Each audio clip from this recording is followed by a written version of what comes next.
number 11, L.T. Jimenez. Batting third, the second baseman, number 14, Luis Marrero. Batting fourth, the first baseman, number 34, Mitchell Haywood. Batting fifth, doing the catching, number 13, Manny Jackson. Batting sixth, the designated hitter, number 24, Emmanuel Maldonado. Batting seventh, the center fielder, number 3, Liam Bowers. Batting eighth, the right fielder, number 29, Eric Elliott. Batting ninth, the third baseman, number 2, Alvin Corella. And the pitcher this morning for Essex, number 31, Patrick Bradley Cooney. Sean O'Connor is the head coach of Essex. His assistant coaches, Tim O'Brien, Paul DePino, and Greg Murgatroyd. Please welcome CCBC Essex Knights. For the home team in today's game from Frederick, leading off the right fielder, number 42, Dimitri Jamison. Batting second, the second baseman, number 6, Aiden Masters. Batting third, the shortstop, number 17, Justin Akal. Batting fourth, the left fielder, number 20, Brody Nevaker. Batting fifth, the third baseman, number 1, Wyatt Miles. Batting sixth, the center fielder, number 35, Josh Wilson. Batting seventh, the first baseman, number 12, Brendan Long. Batting eighth, the designated hitter, number 33, Nico German. Batting ninth, the catcher, number 25, Brendan Kleiman. And pitching this morning for Frederick, number 32, John Cummings. The head coach of Frederick is Rodney Bennett. Assistant coaches Steve Inslee, Evan Evans, and Dan Garretts. Please welcome the home team for this morning's game, the Frederick Cougars. A reminder, ladies and gentlemen, that at 1 p.m. this afternoon is the scheduled start time for our second game today, featuring Catonsville and Chesapeake. We hope that you will stick around for that game. Sure, yeah. What's your last name, by the way? Flame, Jimmy Flame. Jimmy Flame? Yeah. That is an awesome name. All right. Let's keep going. All right. One of you make sure that you can hear us when we start? Yeah. All right. What? All right. You all set? Yep. It is a cold, wet, and muggy morning here at the CCBC Catonsville Baseball Complex as we are live for Day 2 of the NJCAA Region 20 Tournament for 2022. And we're all set for our first semifinal as Frederick takes on CCBC Essex. Hello, everyone. This is Isaac Donsky, ready to bring you all the action today. Today, I am joined by Mr. Jimmy Flame over from CCBC Dundalk. Jimmy, how are you doing today? I'm doing fantastic. This tournament's been everything that I thought it would be. It's been just a crazy start. There were a zillion runs scored yesterday, a ton of home runs. You know, I lost track of how many home runs were put in. And I just wanted to add that I wanted to emphasize the mugginess in the air today. I mean, it's thick. It is, yeah. If you can cut the air through a knife. There's a thick fog that has descended over the field here today as Frederick is warming up. There's been light rain, light mist throughout the morning. It's expected we have thunderstorms in the forecast later today, so hopefully we can get at least 2 of our 3 scheduled games in today. Today's matchup, our first matchup, is semifinal number 1. CCBC Essex, second-ranked team in the region, faces off against first-seeded Frederick in a battle of the Titans to determine who will go to the final tomorrow. Later today, we will have game number 4, which will face off the losers from yesterday's games, CCBC Catonsville and Chesapeake. The winner of that plays the loser of this game later today, which is scheduled at 4, and that will determine who will face the winner of this game in the final. Yeah, Frederick comes in here as the number 1 seed, but they're also the number 2 team in the entire country.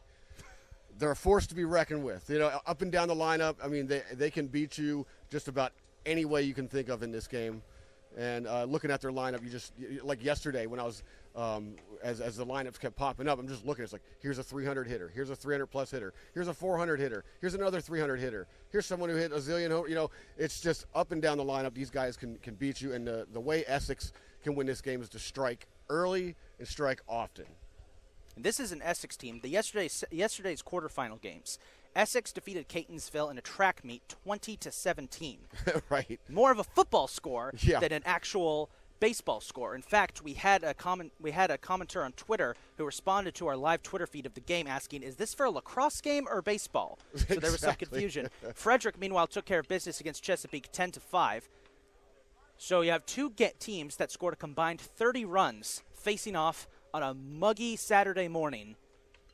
We'll see if the thickness in the air helps keep this ball in the park. There were, I believe, 8 home runs in our first game yesterday. This is what I've been told because, unfortunately, I was unable to attend yesterday's games. But from what I've been told, there were 8 home runs. So if the thickness of the air may help in keeping the ball in the park. Well, we also had a 9-run inning. Catonsville scoring 9 times. I'm talking about a different game. Right. 9 times in the 5th inning. They were down 11-2, and they tied it with a 9-run inning. It was just bonkers. Absolute insanity. This entire tournament has been just incredible to watch. For those of you who caught our broadcasts of our play-in games earlier this week, we had some incredible matchups. Dundalk and Southern Maryland. Dundalk looked like they had it in the bag till Southern Maryland blew them out in the bottom of the 8th. Yeah, with a inside the park grand slam. With an inside the park grand slam. It's just another testament to just the wildness of this tournament. So let's take a look at the starting lineups as Essex is currently out on the field getting ready, and we start with our visitors from Essex. Here's your starting lineup for today's game. Batting first and playing left field will be the freshman second baseman, number 10, Oscar Vicente Martinez from New Dorp High School. Batting second and playing shortstop will be freshman shortstop number 11, LT Jimenez from Reading Senior High School. Batting third and playing second base will be freshman second baseman number 14, Luis Marrero from Coral Gables Senior High School. Shout out Coral Gables, Florida. Batting fourth and playing first base will be freshman catcher and first baseman number 34, Mitchell Haywood from St. Mary Catholic Secondary. Batting fifth and catching for the Knights this afternoon will be, as I can find him on my list, there he is, sophomore catcher and outfielder number 13, Manny Jackson, also from Coral Gables Senior High School. Batting sixth and serving as the designated hitter for the Knights today will be freshman first baseman and outfielder number 24, Emmanuel Maldonado from Palm Beach Gardens High School. Batting seventh and playing center field will be freshman outfielder and right-handed pitcher number 3, Liam Bowers from Bel Air High School. Finally, batting eighth and playing right field will be sophomore outfielder number 29, Eric Elliott from Bowie High School. And batting ninth and playing third base will be freshman third baseman and second baseman number 2, Alvin Corella from Archbishop Curley High School. The pitcher for the Knights this afternoon will be Patrick Bradley Cooney, number 31, the freshman right-handed pitcher from Arlington Catholic. Yeah, look out for Liam Bowers today. He drew 4 walks yesterday. He was on base just about every time. He struck out in his last at bat, but he was on base all day long. And Eric Elliott went yard in the first inning, part of that big first inning where they put up 6 runs. So those are my 2 players, my 2 hitters rather. Keep an eye on them today. Here's the lineup for the top-seeded Frederick Cougars. Batting first and playing right field will be freshman outfielder number 42, Dimitri Jamison from Chopticon High School. Batting second and playing second base will be freshman infielder number 6, Aiden Masters from Mount Calvary Christian High School. Batting third and playing shortstop will be freshman infielder number 17, Justin Akal from Tuscarora High School. Batting fourth and playing left field will be sophomore outfielder number 20, Brody Nevaker from New Oxford High School. Batting fifth and playing third base will be freshman infielder number 1, Wyatt Miles from Woodgrove High School. Batting sixth and playing center field, as I can find it, there he is, it will be freshman infielder number 35, Josh Wilson from Bishop McNamara High School. Batting seventh and playing first base will be freshman outfielder number 12, Brendan Long from Berks Catholic High School. Batting eighth and serving as the designated hitter will be sophomore infielder number 33, Nico German from Falls Church High School. Finally, batting ninth and catching for the Cougars this morning will be freshman catcher number 25, Brenton Kleiman from Sherwood High School. Shout out to Sherwood, that's my alma mater. The pitcher today for the Cougars will be freshman pitcher number 32, John Cummings from Octorara Area High School. And watch out for the back-to-back combo of Wyatt Miles and Josh Wilson. Yesterday, in the second inning, they went back-to-back yard and just crushing home runs. Two of the many that we saw yesterday, and they were on base wreaking havoc all day long. So look for those two guys today. So Essex is finishing up their warm-ups. Essex will be wearing an interesting jersey combo today. Their jerseys, navy blue on the top, yellow on the bottom with yellow numbers, a little bit of white trim, gray pants. Frederick also with an interesting jersey. They will be wearing a two-tone jersey, both dark and light green on the top, white on the bottom, with dark, very dark forest green numbers and white pants. We were calling those Jungle Beach Green yesterday. Jungle Beach Green. It just stuck. I don't know, Jungle Beach Green. Because it's got that like little sunshine type sunset fade going on, but it's in green and yellow. You know what I mean? I have never. It's a very interesting combo. It's to use a phrase. I don't know. I don't know if this phrase ever been used in any broadcast of any baseball game ever. These two teams might be the two drippiest teams heading into this game. Hey, you said it first. The two drippiest teams right now. And we did have one of our interns mentioned that Essex's jerseys are often called their practice jerseys. I overheard that. I was actually going to say that, but I was like, no, because I could be wrong. I don't want to get on the air and just offend someone right away. Right. So I'm going to let that one go. But, hey, you brought it up. If they are practice jerseys, I did hear they're that. pretty good. Exactly. They're pretty good. Oh, they're fabulous. Keep in mind, too, I don't know if I've mentioned this already, but Frederick's not just the number one seed in this tournament. They're the number two ranked junior college team in the entire nation. And that is incredible. That shows you just the amount of talent they have. So for Essex, this is going to be a hefty challenge. But also one has to point out that they only defeated Chesapeake by 5 runs yesterday. Right, which and it was is close. Still impressive. Yeah, it was close, but it's also tournament baseball. The ball was flying. It was like it was more than it wasn't a chess match yesterday. It was checkers. You know what I'm saying? It was just like a race to the finish. Who's gonna go yard the most? Who's gonna get the most hits? You know what I mean? I think everybody was capable of winning their games respectively yesterday. So Essex is beginning to make their way off of the field. Our CCBC Catonsville staff going out for one last pass to mow down the grass. They did a great job getting this field ready this morning. We pulled in this morning, and it was soaked. The tarp was out. Oh, yeah. I thought as I was pulling in, it was raining a bit harder, that the games would be postponed. They were not. It's just a bit of a light drizzle, not even drizzling anymore. It was drizzling earlier. It's very misty, very foggy out there. It's definitely misty. You could feel the wetness when you put your hand up. Well, my drive from Frederick, I was coming down 70, and it just started pouring. Oh, yeah. And, of course, I'm thinking it's baseball. I'm thinking, oh, man, there's going to be a big delay today. Are we going to get these in? We got to get the games in. It's tournament time. There's no stopping this. Right. We have a solid crowd that's come out today, taking their places in the bleachers. Yeah, there was a really good crowd here yesterday. I expected the crowds to just grow as the tournament continues, especially tomorrow for the finals. And I have to say, I'm so disappointed. Unfortunately, I wasn't able to get off work for tomorrow, so I will not be able to call tomorrow's game, and I'm very disappointed I won't even be able to be here because with how good this tournament has been so far, the final, it can only get better from here. Coaches are headed out to home plate to discuss the umpires, I like that. Umpires, it's similar. Let's coaches for today. Discuss the Empire. Yeah. There we go. It's a Star Wars game. There you go.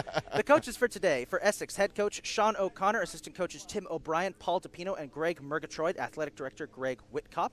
For the Cougars, head coach Rodney Bennett, assistant coaches Steve Inslee, Evan Evans, and Dan Gurgitz, their athletic director Larry Johnston.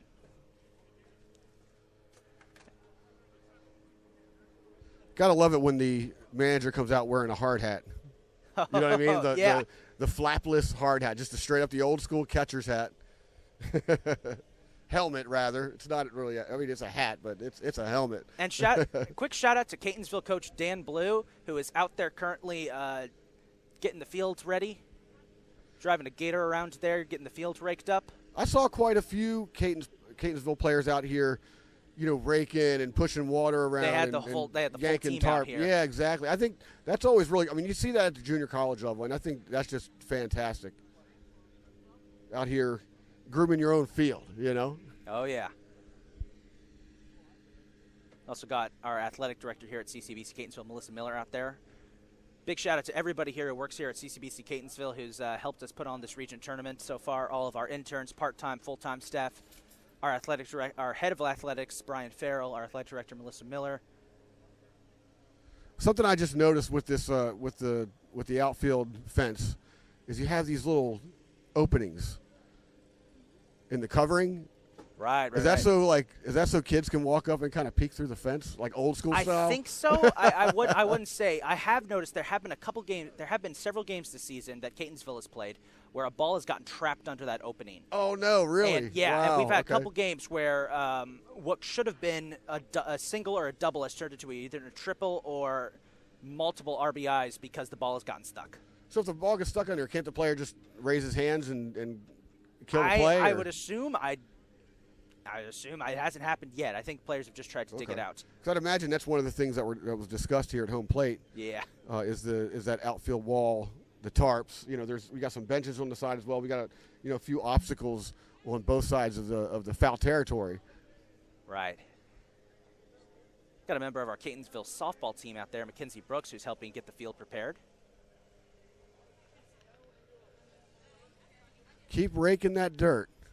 It's going to need several rakings today. Honestly, I personally love playing ball on a field that's slightly wet like this. Save the knees when you slide, Right. Right. Well, I'm old enough to where I almost have to. I've got to be thinking about that stuff, I have a friend who was telling me, please keep a track of how many people fall today, if they do, because that grass is looking pretty slippery, but I think they've managed to, they're working really hard out there to try and get it just perfect. Game time temperature is 65 degrees, feels like 65, so there's not much, the humidity is pretty much the same. Humidity 96%. Yeah, we'll see how the ball reacts to that. But yeah, this field, it's kind of a slower playing field. We got thick grass. It's groomed and it's cut. It's tight, but it's not patchy. But it's definitely sort of a condensed kind of grass. So the ball really dies on ground balls. You get a lot of hops too.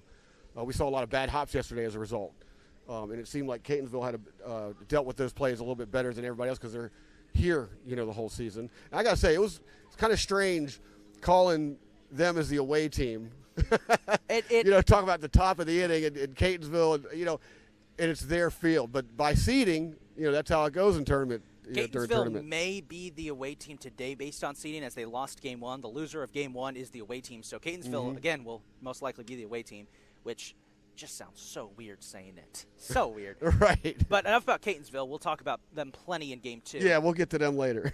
This is Game 1. This is Frederick and Essex.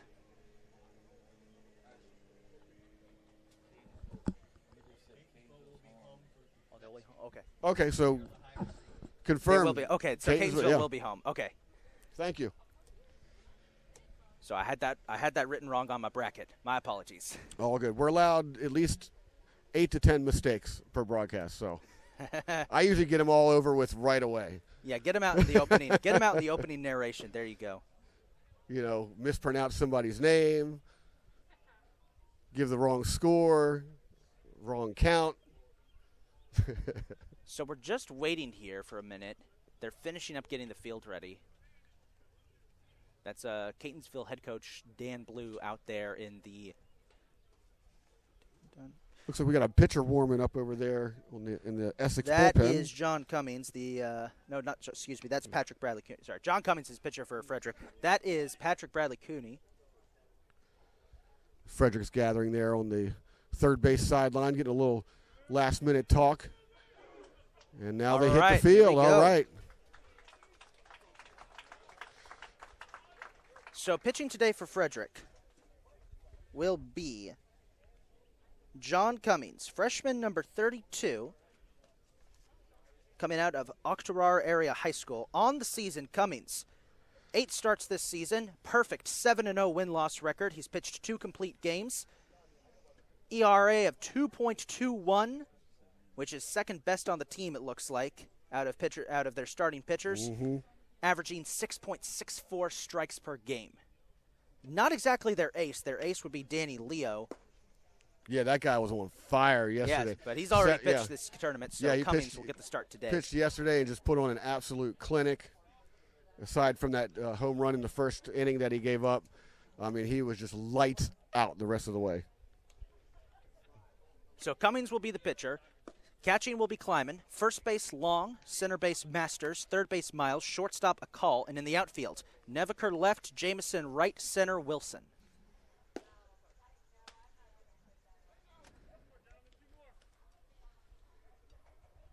Couple of more warm-up pitches, and then we're going to get this thing going.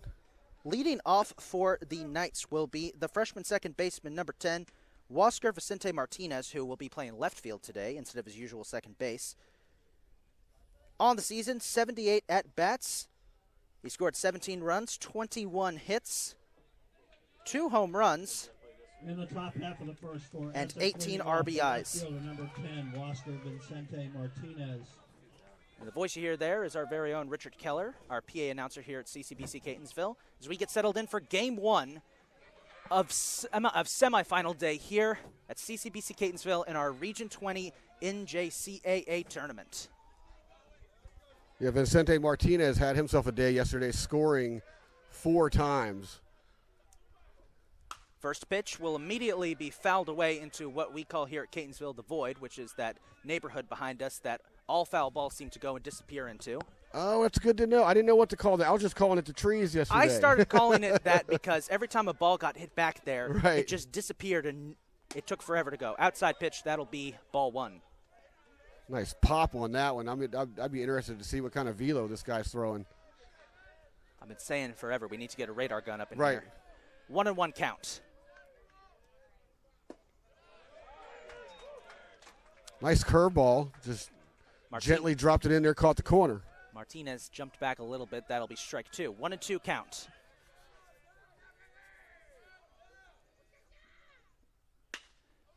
Smacks that one up into right field. It's going to be a single for Vicente Martinez and a good start for Essex. Yeah, it looked like Spencer Rhodes wanted that one on the inside, but Jimenez. ball kind of hung in there, and Vicente Martinez was able to get barrel in it and just drive it to right field. And right off the bat, we already had to get the change of the ball as it got all wet. Batting second will be LT Jimenez, who is arguably the most dangerous hitter on Essex lineup. 23 hit runs this season, 40 hits, 29 RBIs. He's averaging 348 on the season. Down the middle, that's strike 1.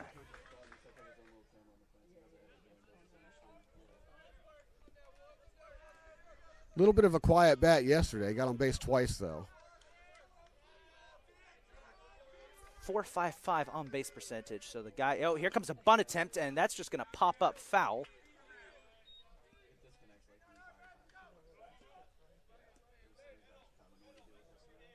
Yeah, I think we're going to see a lot of balls getting changed out today, due to the wetness of the grass.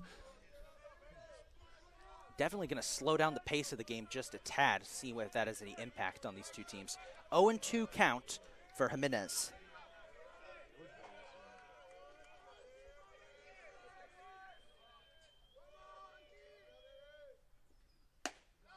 Outside, ball 1. There's a fastball in the corner for you.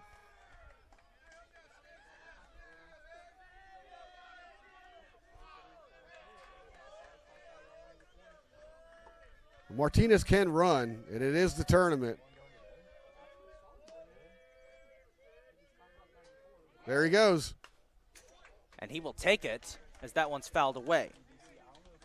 That is stolen base number 8 on the season for Martinez. Oh, check that. He's heading back to first. Never mind. Yeah, a little foul tip there. But that's exactly what Essex needs to do. They need to play really aggressive, put the pedal to the metal, and do not let up against this Frederick team. This is an Essex team that definitely can steal. They have 4 players who have stolen double digits in bases. Outside, ball 2 will even us up at 2-2.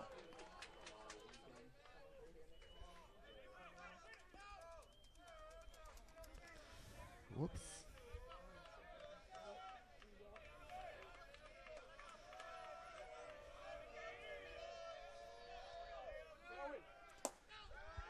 Martinez is going to take off and did not make it. They got him at second. That will be the first out. I like the aggression, but Spencer Rhodes wasn't having anything of it and just throws a lightning bolt down to second to get Martinez. It's Brendan Kleiman right there, the catcher. 3-2 full count, and that is fouled away as Jimenez almost tripped a little bit. Lost his footing in the mud, it looks like.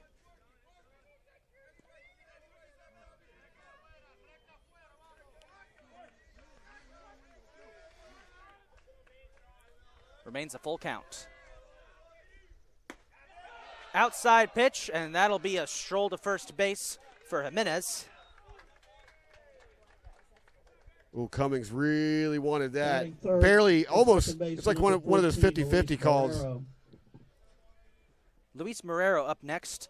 104 at-bats on the season. He's got 39 hits, 16 RBIs, averaging 375.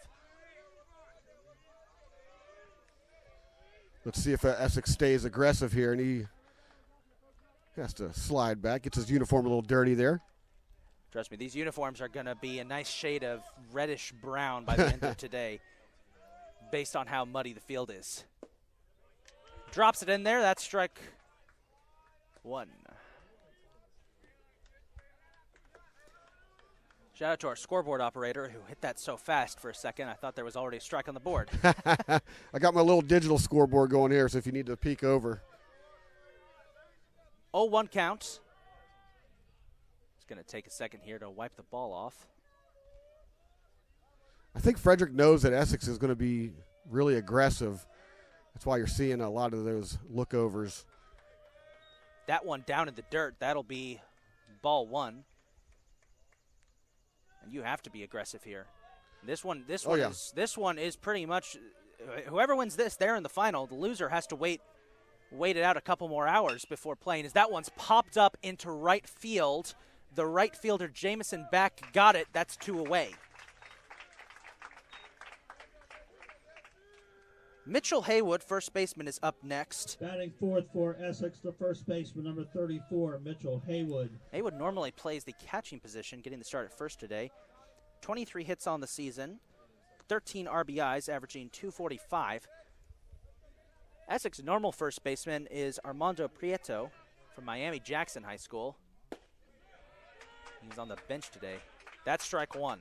It's a nice slider just right down the middle. Hung up on him a little bit, but Haywood unable to turn the bat around on it. 0-1 count. That one tipped ground ball, and it went foul. It'll be strike two. And most likely a ball change coming.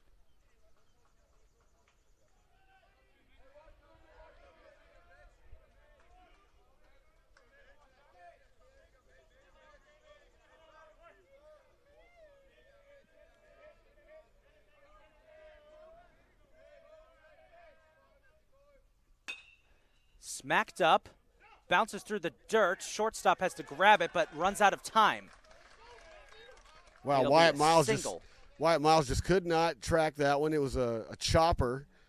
Got right by him just in a call to back him up, but ran out of time to fire to first. So you got runners at first and second now. Essex is in business. Number 13, Manny Jackson. Manny Jackson, the catcher, will be up next.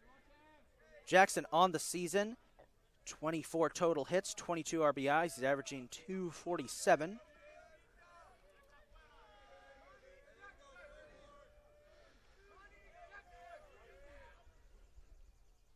And he immediately gets a piece of that one, pops it up, trying to see where it went. Caught by the shortstop, great catch. Caught that through the haze, man. I know, I lost track of where the ball was. I wasn't even sure where it was. But the shortstop, no runs, a two call, hits, a did walk, see and it. 2 left. We played a half inning. Essex 0. Frederick coming to bat. So we head to the bottom of the first, and pitching for Essex will be freshman right-handed pitcher number 31, Patrick Bradley Cooney. He's called Packy by his teammates. On the season, he's had 6 starts, 2-4 win-loss record. He's pitched only 21 and a third innings, but he averages 11.81 strikes per game with an ERA of 6.75. So he'll be pitching. Jackson will be the catcher, Haywood at first, Marrero second, third base Corella, shortstop will be Jimenez, outfield in left Vicente Martinez, right Eric Elliott, center field Liam Bowers.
Heads up.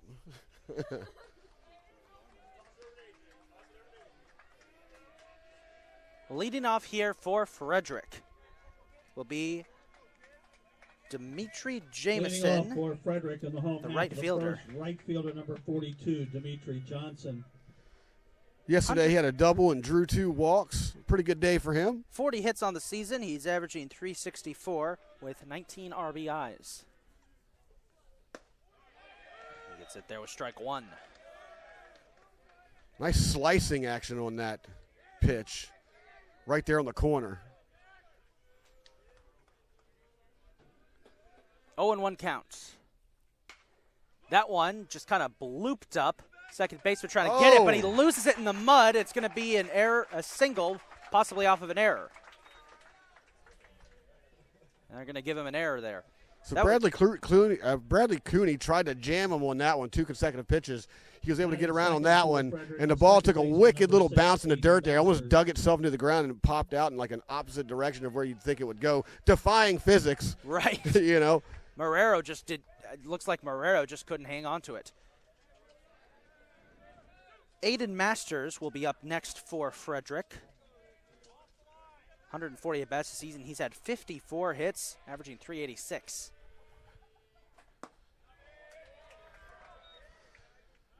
Just a bit outside. That'll be ball one.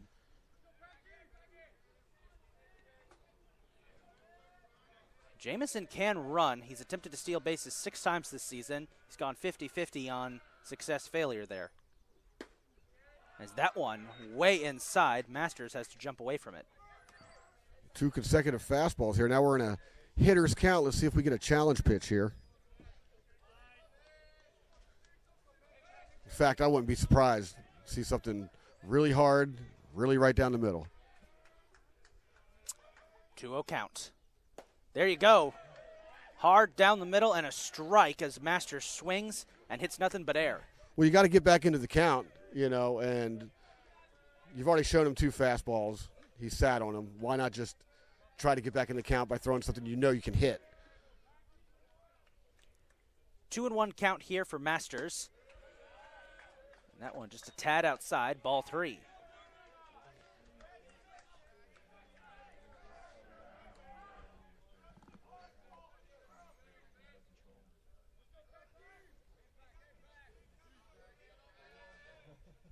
See if they send Jamison here.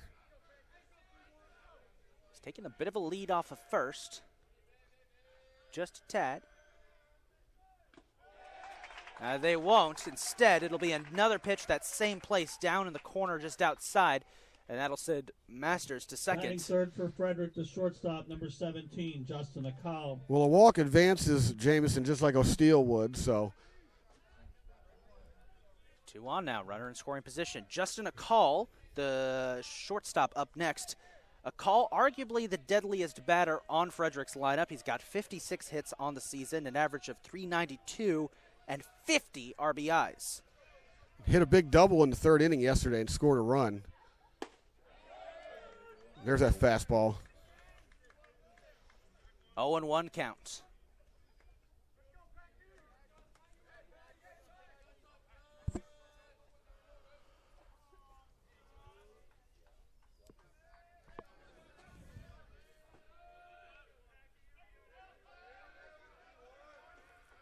Bradley Cooney keeping his eyes on second base. And timeout's going to be called here.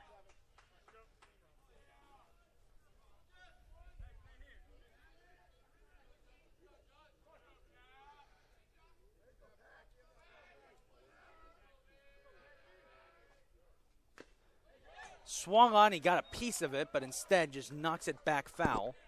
That'll be strike two.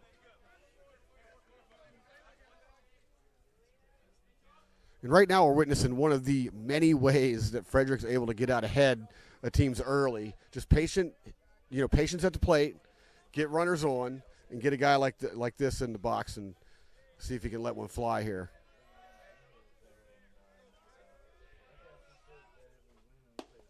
Way outside, that'll be ball one. Jackson had to jump for that one. Bring us to a 1-2 count. Kind of a throwaway pitch there. He knows that a call is sort of guarding the plate. He's down 0-2. But he didn't bite.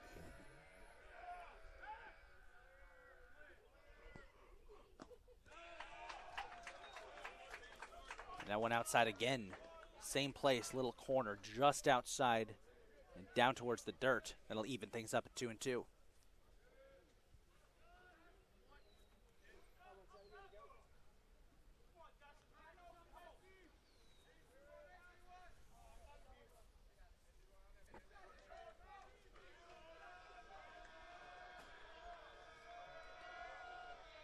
Two and two pitch. That one inside. And it'll bring us to a full count. A little too high, a little too inside, but again, a patient hitter isn't going to chase something like that if you don't show him something off speed once in a while. 3 consecutive fastballs isn't really going to do it. See what he delivers here on the full count. Frederick bench and stands going wild here at a full count. He swung on and missed. That'll be out number one. Wow. Got him in the same place, too. I'm surprised the call chased that one because he saw that a few times in that at bat. Brody Nevaker. So Brody Nevaker is up next, the left fielder. 44 hits on the season. 383 batting average with 35 RBIs. Double plays in order here. That'll get Essex out of the inning. Low pitch, and that's in the same exact spot that a lot of Bradley Cooney's pitches have gone. That'll be ball one.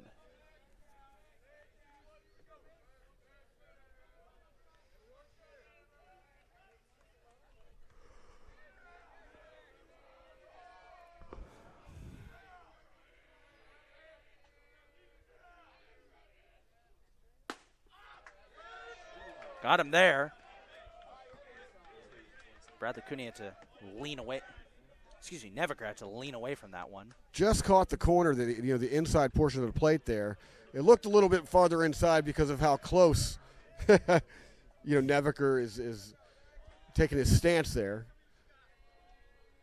Not quite as close as a lot of the other Frederick batters, but he's hugging the plate.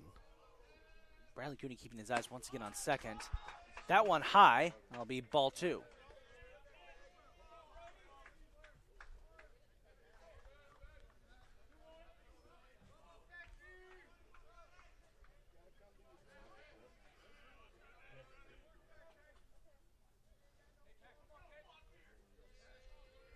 No hold, so the runners can take pretty healthy leads here.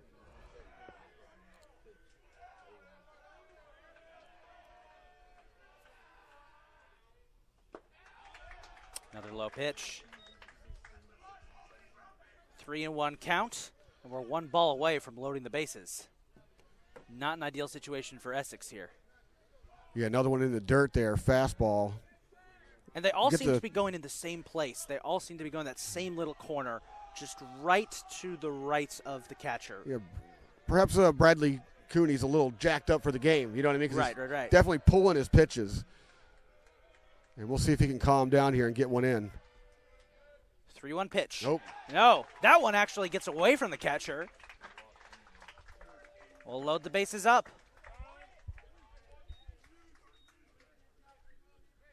Yeah, we're definitely going to get a mound visit here. Batting fifth for Frederick, the third baseman, number 1, Wyatt Miles.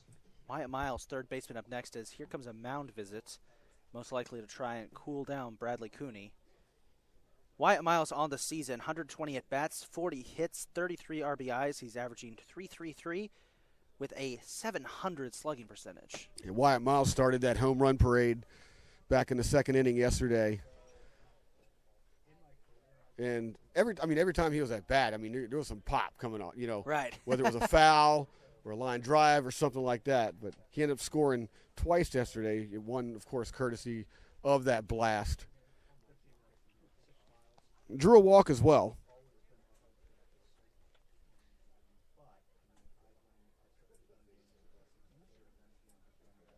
And speaking of the Frederick dugout, right? You were talking about how they were Right.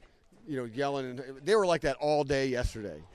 They were just, it's almost like they don't even need fans or an audience. They got their own in the dugout. They get really loud over there. There they go again. So they're going to leave Bradley Cooney out there.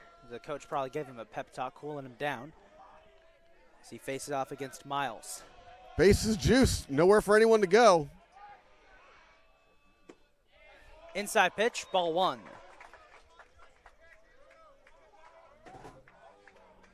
Last thing Cooney wants to do here is give up a walk in a free run against a team like this. But you also don't want to put, blasting it somewhere. Quite the predicament.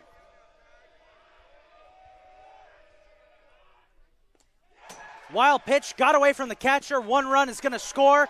1-0, Frederick will strike first.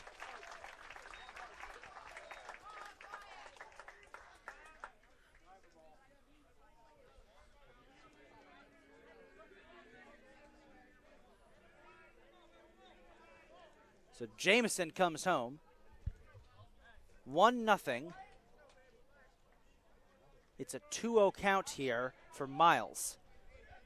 And at this point, one has to wonder if it may be the ball getting wet and them just not being able to dry it off completely that's affecting Bradley Cooney.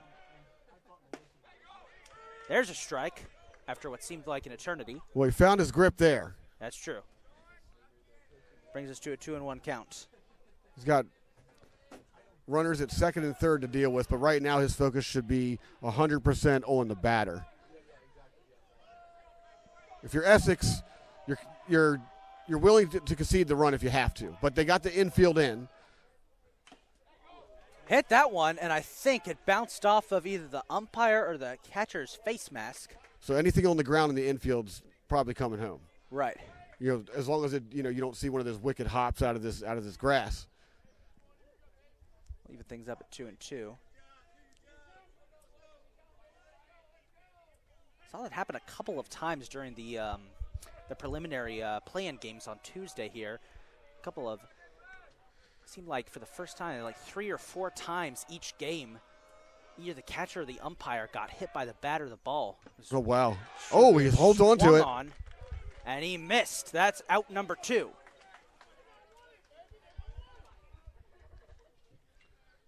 Batting 6 for Frederick, the center fielder, number 35, Josh Wilson. That'll relieve some pressure. Definitely does. Huge Definitely. strikeout right there. Now he can just contend with this batter and hopefully get a pop fly or something on the ground. But you still need to be careful here. This is Josh Wilson. 47 hits on the season, 33 RBIs, averaging .364. So Yeah, he was the caboose in that home run parade yesterday. he immediately makes contact and sends that one crashing into the safety nets.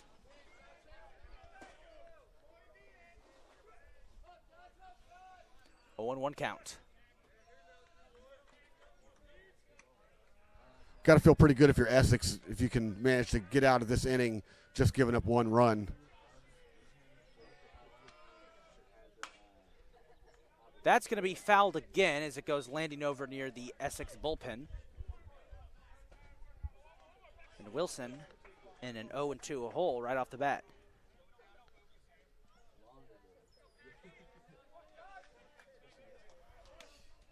Set up and do it again. See if he can get that high fastball over here.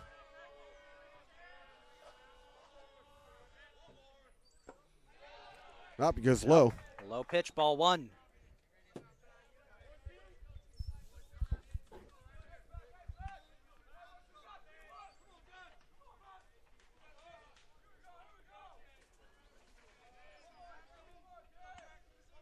A little bit of a cool breeze coming through here.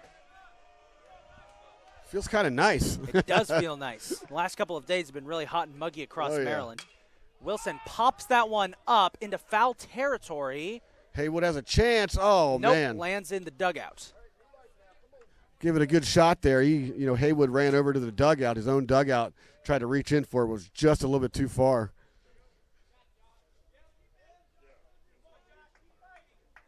Would have liked to see him try and vault off the fence and try and grab it, but then again, don't want to be doing acrobatics like that. Derek Jeter style, right? Right. As a Yankees fan, I appreciate that. Oh, reference. There you go.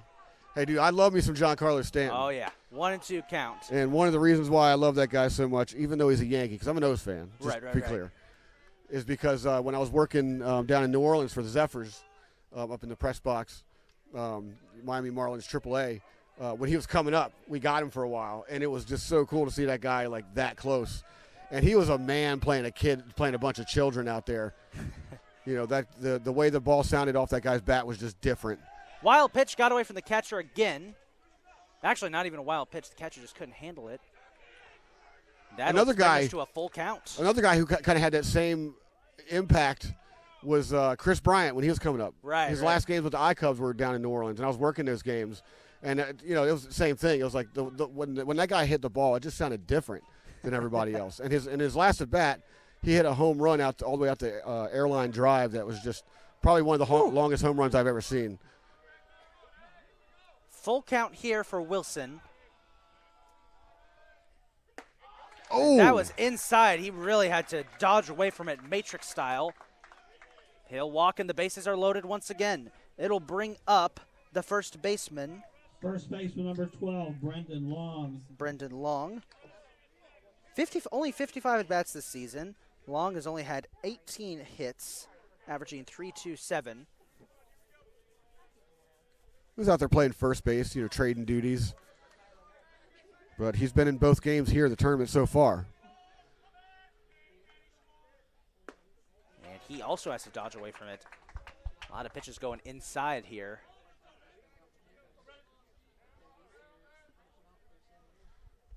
Well, he's not jerking the ball anymore on his pitches, which is a good sign. Now he just needs to calm down a little bit. Start throwing some strikes. And that one looked pretty darn good out of the hand. That was close. Yeah. I think he's going to rule was just a bit outside, so that'll bring us to a 2-0 count. It's the umpire's opinion that matters, not ours. That's true. Yeah. I always like to bring that up. Well, we had a game between Dundalk and that one's on the money, strike one. We had a game, our first round game here between Dundalk and Southern Maryland. The umpires were very, very. The calls on the strike zone were. Let's just say the Dundalk crowd didn't agree with it. And I remember as I'm walking to use the restrooms after that first game, fair assessment. Dundalk fans were had some choice words for the umpires. So much so that when the umpires were delayed getting to game two, there was a second I thought, hopefully they didn't run into any Dundalk fans. And that's the reason why they're late. It was looking pretty ugly out there. 3-1 count. Yeah, it's 3-1 count. Brendan Long is going to be looking for something in his quadrant, and if it's there, believe me, he's going to unload on it. He's got nothing to lose with this pitch. The Frederick bench rising to a feverish pitch. That'll be strike two, and will bring us to a full count. I believe that's the third or fourth time that's happened this inning. Better believe Brendan Long wishes he has that pitch back. It is the fourth time. I wouldn't throw that one again. Full count. You need a strike, though. Cannot afford. Nothing fancy here. Just some good old farm ball right here.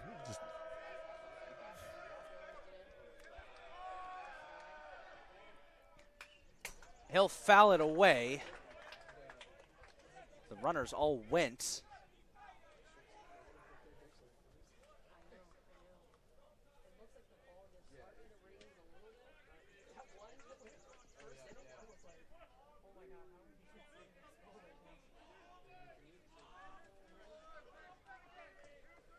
Remains a full count.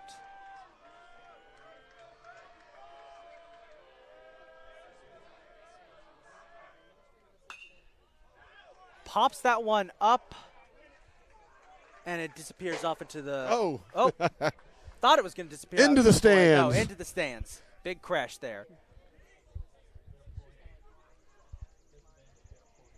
Kind of looked like the humidity or the moisture up there kind of grabbed the ball and yanked it over like that. Because usually balls that get hit back there, usually they just disappear off into the void. But nope. Nope. Don't usually see foul balls hit the stands here. What a situation to be in at the bottom of the first. You have full count, bases loaded. And this is not the first time it's happened here. Right. It's second time, yeah. And you're holding them to one run right now. You'd be happy with that. But, man, this is just mano a mano right here. He's going to throw his best stuff. He's going to be swinging out of his – oh, boom! Got him! You got to be kidding me. Got him! He looked like it was inside. He dodged away from it. Umpire said otherwise. That was a pitcher slider right there. It started outside the zone. It crept in, caught that corner. Ring him up, strike three. Wow. For Frederick, 1 run, no hits, an error, and 3 left. We played 1 complete. Frederick 1, Essex 0. So Frederick leads it 1-0 as we head into the top of the second, and Essex looking to respond. Just wanted to throw in there, Patrick Bradley Cooney threw 38 pitches in that first inning. He's going to have to bring that down. But, yeah, we'll be right back.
Kicking off the top of the second here. Got a little chorus going on over there in the Essex dugout. I don't know what are they singing? Something. Emmanuel Maldonado. Emmanuel Maldonado, the designated hitter, will lead off this inning for the Knights. On the season, 58 at-bats. He's had 12 hits as he gets hit with ball 1 there. Batting .207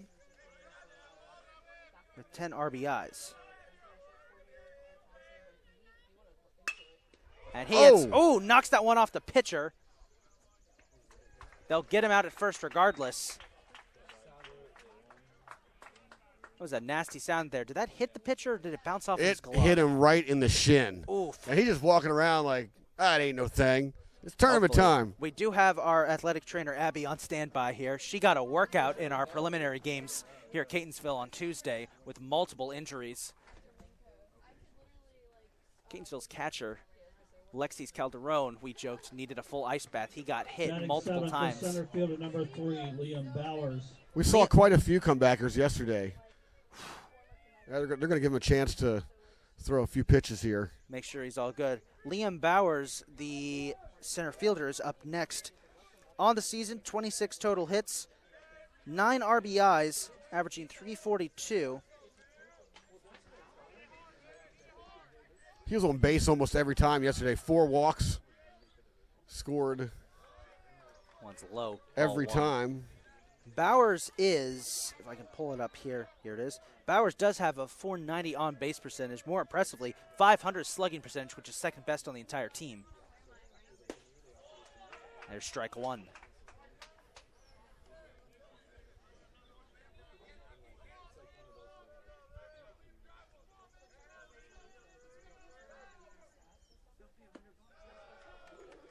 Another low pitch. 2-1 count. Try to sneak a curveball in the outside corner.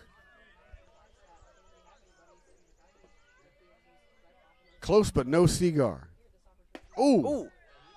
Seen plenty of those today where the batter has to jump away from it. Bauer spins away from that one. It's 3-1 count.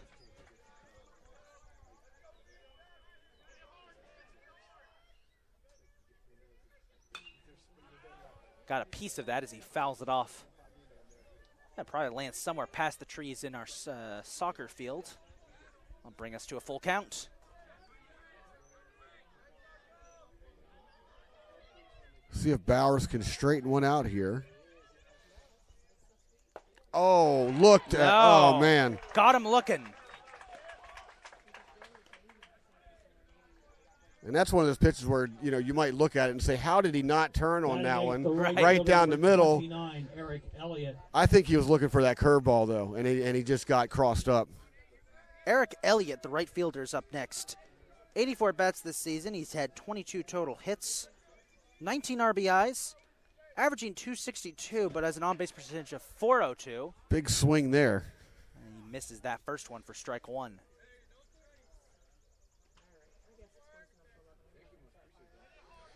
Elliott had himself cranked himself a home run yesterday in the first inning. It was his first home run of the year as he pops that one away into, well, it disappeared somewhere. 0-2 count.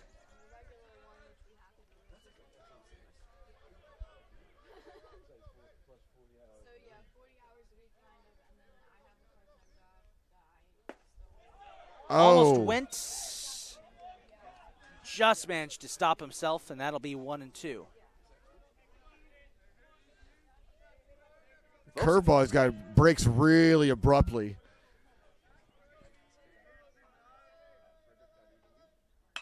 Got a piece of that one and knocks it. Base hit to first, single for Elliott.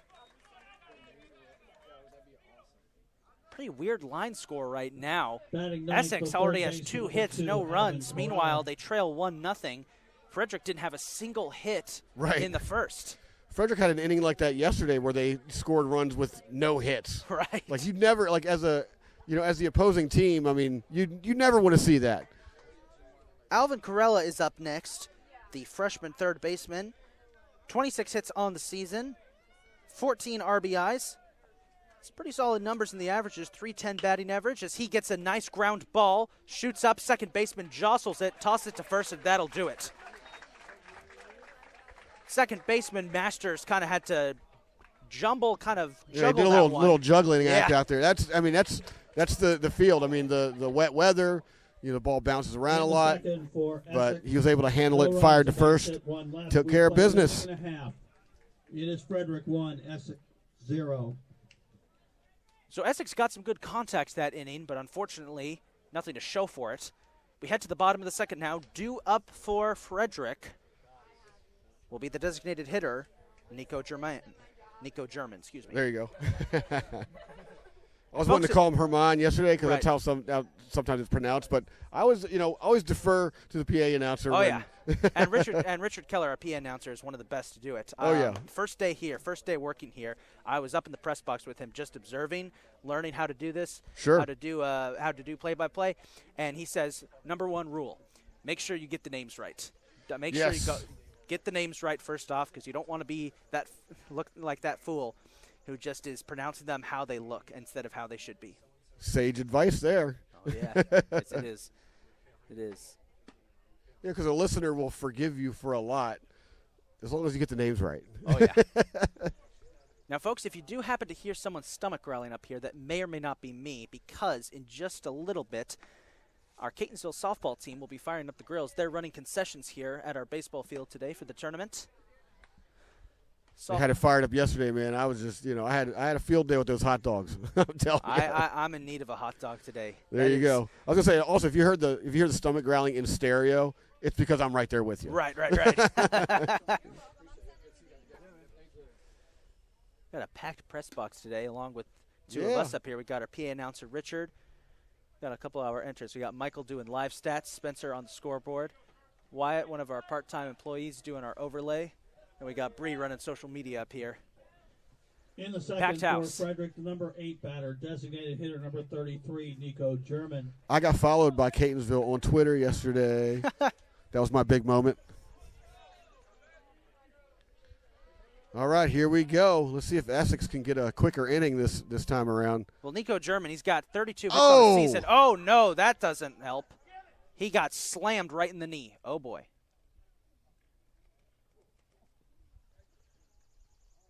Oh, yeah, he is. That's not a good place to get hit. Our trainer, Abby, heading out onto the field. Check that, the Frederick trainer.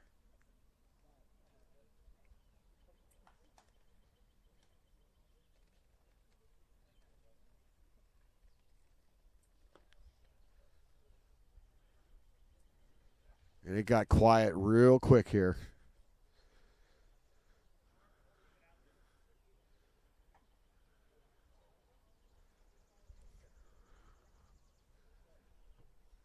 You can only hope that Nico German is going to be okay, but he is just wrenching in pain right now. Never a good sign. And just the thud. Ugh.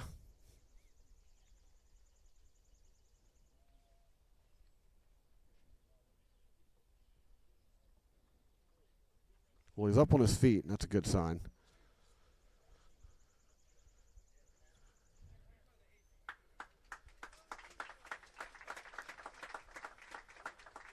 He's going to trot down to first. There we go. It's the tournament, man. You can't take me out is what he's saying. Toss down his shin protector a little. Batting ninth for Frederick, the catcher, number 25, Brendan Kleiman.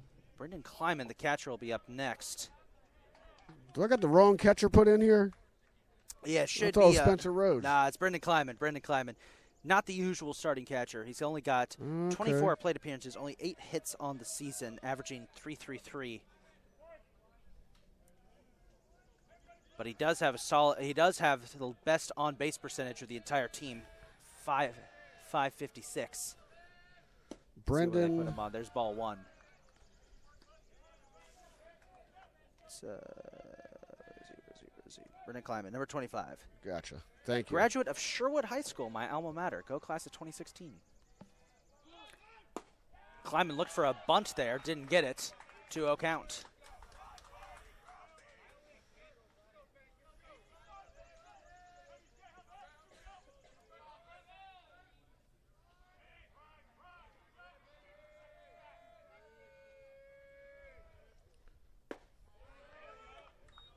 Caught him looking that time. Strike 1.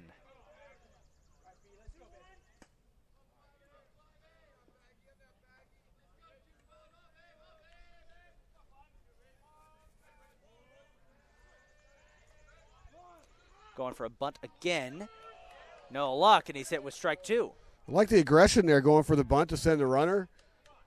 Tight 1-0 ball game. Get somebody over. Frederick crowd starting to get a little restless. And cries of knock it out of here coming from back there. Well, that Essex dugout's woken up too. Pops that one up foul as it will land, I believe, back on the batting cages. I'll even things up 2-2.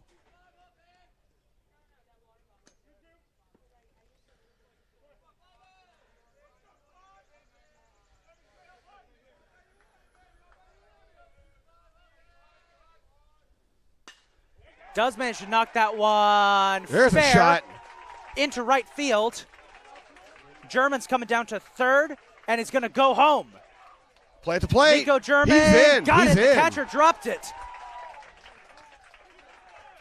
And in the meantime, Kleiman made it to third. Nico German makes it 2-0 as he scores after getting hit in the knee.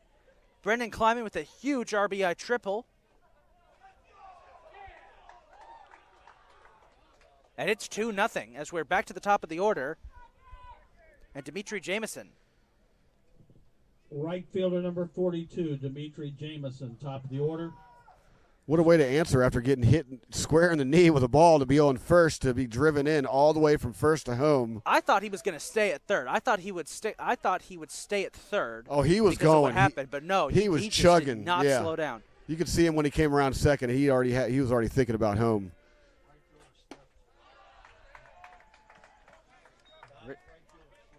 Oh, he did. Okay, so the right fielder slipped.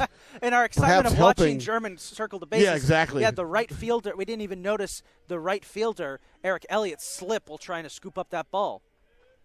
It's 2-0 here as Dimitri Jamison gets ball 2.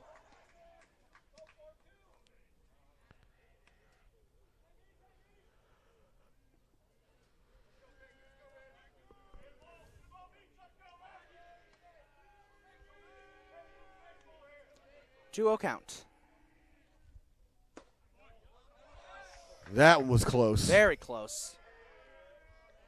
Thought for a second the umpire was taking his time deciding if it was a ball or strike. Exactly. They'll keep it as a ball, as again the rule was just a tad outside the box. Yeah, it looked real good. 3-0 count. Tight strike zone. There's strike 1. Tickling that inside corner. I don't think I've ever heard anybody say it like that. Okay. I'm waiting for that. When they're really close like that and it gets called as a strike, that's just one of it. You probably won't hear me say it for the rest of the tournament. You got to use it once. Exactly. Oh, he Wild jerks pitch, that got one. away from the catcher. Here comes Kleiman. He'll score. It's 3-0. Kleiman's going to score on the pass ball, the wild pitch there.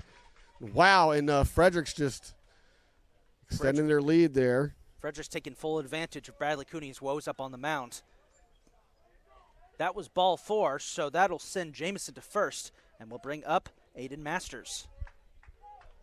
Similar Second baseman number 6, Aiden Masters. Just wait for Richard to finish. Again, on there. top of that, Dimitri Jamison trots down to first. So they've given up a run, put another runner on. It's Now a we're- repeat of the first. Exactly. Now we There's got only it's currently 3-0, but Frederick's only had a single hit this entire game. right. That's the 2022 NJCAA Region 20 baseball tournament for you, right there in a nutshell. 3 runs, 1 hit. It has been a strange, I guess, strange, odd, best words to describe what this tournament has been. Just baseball games, but with all the fun stuff parts of baseball, which is all the weird stuff, as Masters swings and misses there. Right. Oh, Well, I'll say it this way. It's a little bit of everything. The only thing I haven't seen yet is a triple play. It's the only thing I haven't seen yet. As much as I'd love to say that, I'd love to see that too. I don't want to jinx it. Might as well. We got everything else, you know. It's baseball, man. Inside the park grand slam. That one just a bit above the strike zone, 1 and 2.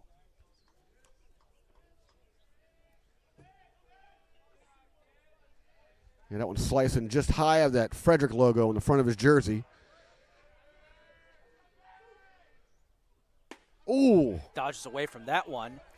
Tight, close call. Ooh, the Essex crowd did not like that. No, that was a really good Neither pitch. did the couch. A nice snap, to the break right there at the very end. Where I'm standing, I don't know, that looked pretty good. That but again, was close. our opinion doesn't matter. We're just here to, call the game, see what, call what we see. I've been told I have to remain neutral here. Runner, Jamison's trying to make it to second. So runner He'll take goes, second, but yeah. we got a strikeout here anyway. They went to the umpire to see if he went there. He did. So it's 1 out. Justin Akal up Shortstop next. number 17, Justin Akal. He's one of the few Frederick players who did not get a chance to really to get on base in the first inning as he struck out. Meanwhile, Jamison's uniform already has a new shade of brown on it. As there's a nice strike there by Bradley Cooney. 0-1. Certainly kind of a lower strike zone from what I've observed so far. Low and tight. There you go. 2 in a row.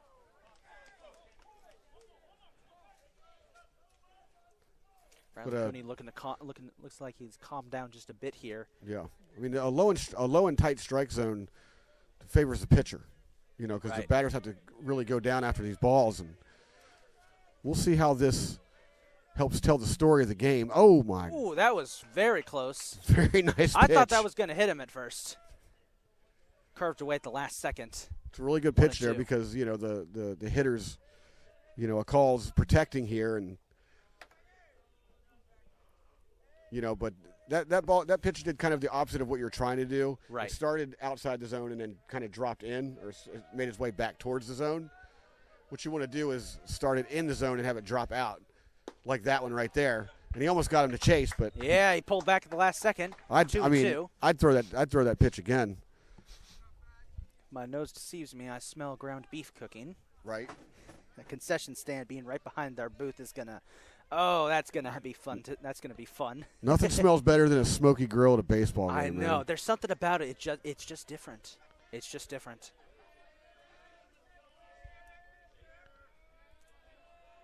Even count 2-2. And we'll bring it to a full count. Same situation that a call was in the first inning. Goes in the dirt there. Nice stop by Manny Jackson behind the plate.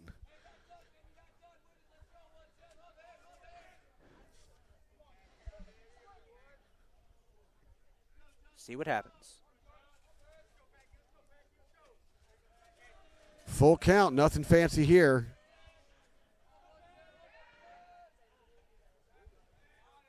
We're just going to have to wait a second on that full count. Bradley Cooney checking out Jamison at second. It's one of those step-offs where you're like, hold on, I need a second to think about something real quick. Right. You know what I mean? Right. He wasn't actually trying to gun down the run or anything. I mean, they weren't holding him anyway. Turned around, saw Jamison wasn't moving, thought, oh, never mind. There we go. Swing, and he did make some contact there. Might have been with the handle by the sound it made, kind of more of a slapping sound than a crack. Will remain a full count.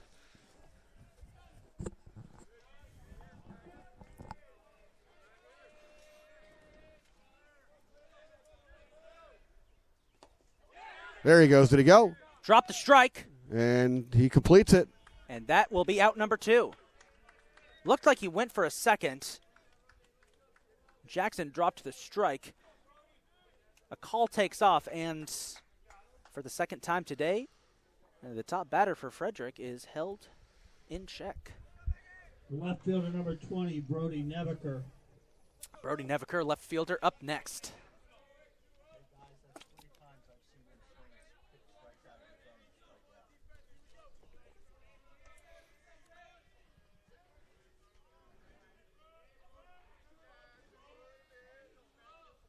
Our PA announcer Richard letting us know that 3 times today already. As there's a wild pitch, got away, that'll get Jamison to third. So it's saying 3 times today already. Frederick batters have struck out by swinging on pitches well outside the zone.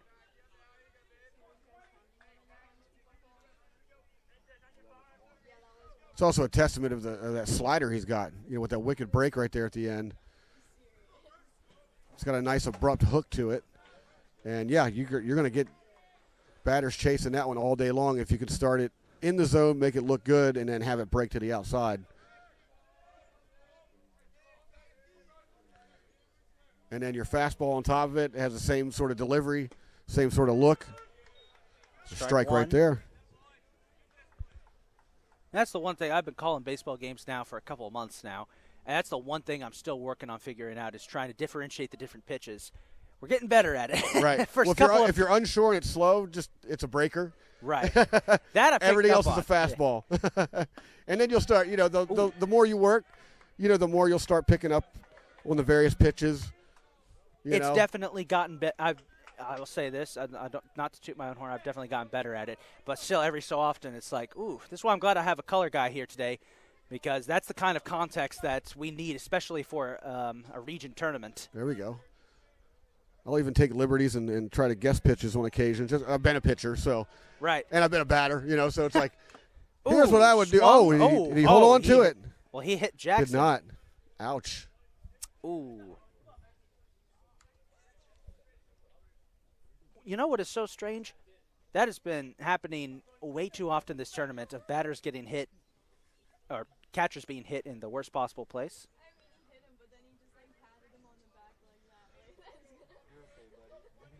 So Bradley Cooney comes in to check on his catcher, gives a little pat on the back. It's all good. During our preliminary play-in game between Southern Maryland and Catonsville's catcher, Alexis Calderon, got hit right there twice, to the point where we were telling our trainer, Abby, you got to get an ice bath for him. That man has been has been hit in the worst possible place twice. Give him a mattress to hide behind.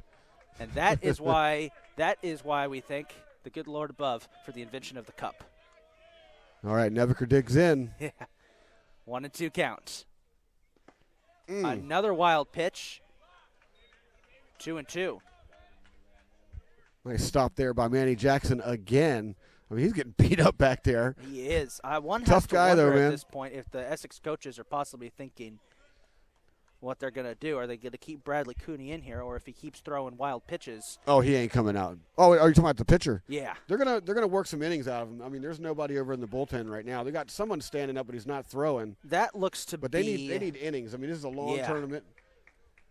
Over there, that's Reed Adams out of Dundalk High School over there, who's in the bullpen, not doing anything. Could be even longer if Essex manages to win this one. And then say the scenario is they lose tomorrow. They got 2 more tomorrow, so. Nevaker went there. That'll be strike 3, and that'll bring it into the second. We'll head to the third. The score 3-0.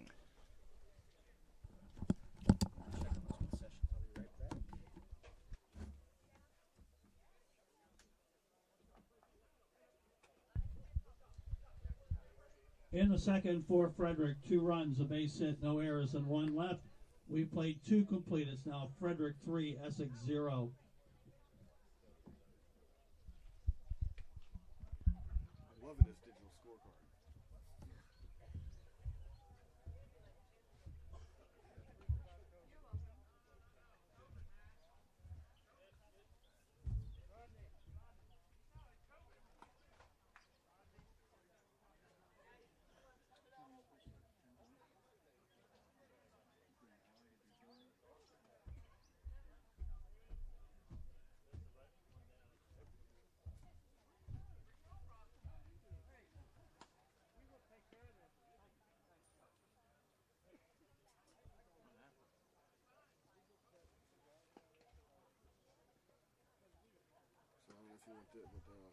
Bradley Cooney's 67 pitches right now.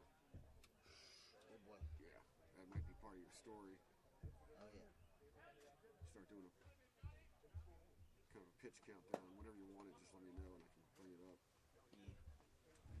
We had a guy at the preliminary game for Catonsville toss 149 pitches in a complete game. Wow. Which we checked, that's the major league record. Well, I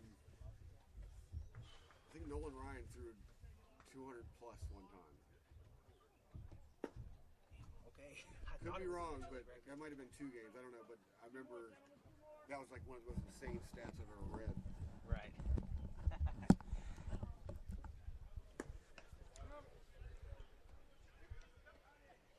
So Frederick back out there as we get ready to start the third. They did have a brief discussion, the umpires and both head coaches. I wish I was a fly buzzing around and I could figure out what they were talking about. I think they were discussing this, the status of the balls.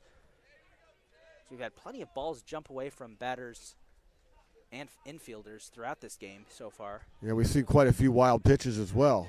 That's true. But I'm not so sure it's the balls, though, because a lot of the wild pitches, from my observation, they're being yanked, But that could also be a product of the pitcher making sure, like kind of over-gripping the ball. Oscar Vicente Martinez up next, and he gets a little blooper right back to the pitcher. That'll be 1 away. Almost overthrew him over there. Yeah, Long had to jump up there to grab it.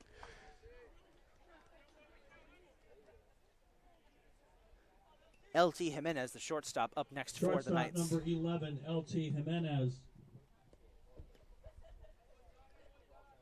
Now, Jimmy, you got something cool you've been using up here. Let's Oh, see. yeah. It's a virtual scorecard. Yes. And I got to say, this is the coolest thing I've ever seen.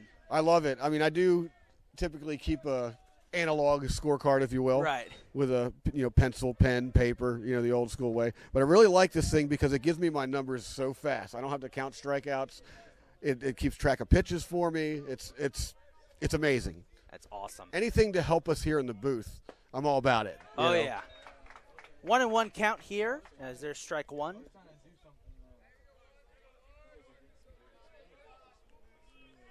Now, along with Nothing worse than being in the booth and shuffling through numbers while you're supposed to be talking. Oh, yeah. But I mean, I've gotten pretty good at it. Nevertheless. But this I just really, really, really love this piece of software. It's called iScore. iScore, gotcha. Ground ball, that one knocked up. Second baseman on it. 2 away.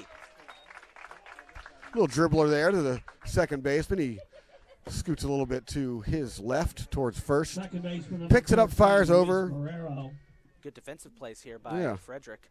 Luis Marrero up next, the second baseman.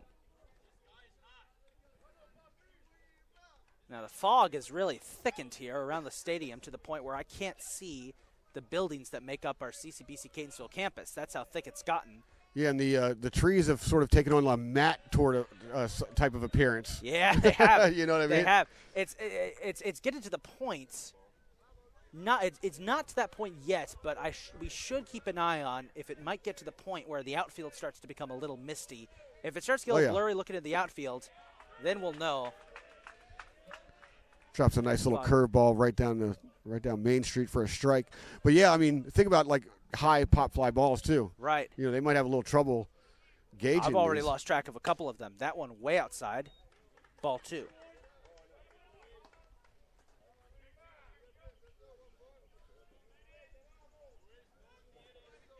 Three 3-0 game. Another outside pitch. 3-1 count.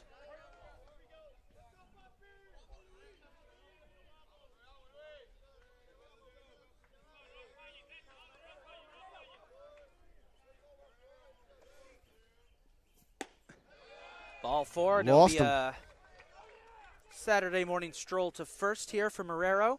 Mitchell Haywood, first baseman, up next. I like that little Saturday morning stroll to first. Oh, yeah. You've been waiting to say that, huh? Try to get that in at least once a game. There you go. Little sayings that you pick up while doing this long enough. Sure.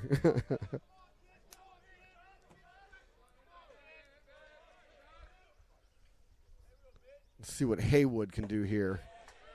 Not much on that one. There's strike 1. There's that curveball tickling the outside. I said I wasn't going to say it, but I had to go there again. I'll allow it. There we go. I'll allow it. 0-1. Step off. You're going to give him a warning there. What's that 20-second warning? I just learned about this yesterday. They have a pitch clock for the tournament. I did not know they had that. Yeah, I think it's for tournament only because I don't remember that being a thing in the regular season. Right. That's inside ball 1.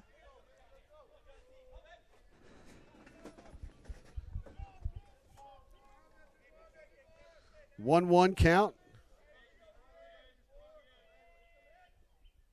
Haywood, nice bounce on that one. Sends Chopper. It up. Oh, my gosh. Second baseman does manage to get it. It'll be close, and Haywood will be safe. Little infield hit there. Chopping all, clear up the right side there. And Aiden Masters Number 13, able to get a glove on it, but it was just too late. He had no time to throw it to first. Get a little dirty out there as well. Manny Jackson, the catcher, up next. Yeah, we've been playing 2.5. We've played 2.5 innings so far. Well, in the midst of 2.5 innings, and already the uniforms are starting to get a little brown shade to them. Yeah.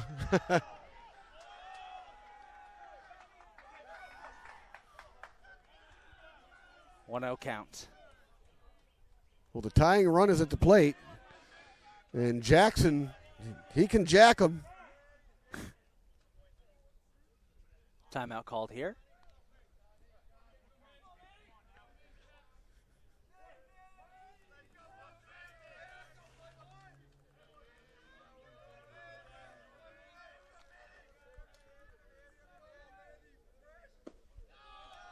Way inside. Big old sweeping curve there. Started on one side of the plate, ended up out, on the inside of the other side of the plate. A lot of movement on that one, but it was just more of a frisbee action, so it was fairly easy for Jackson to track all the way home. I thought for a second it gotten behind the batter with how far it curved out. I mean, it could give it another foot, right? Fouled away. That one goes landing somewhere back there. I'll be strike one.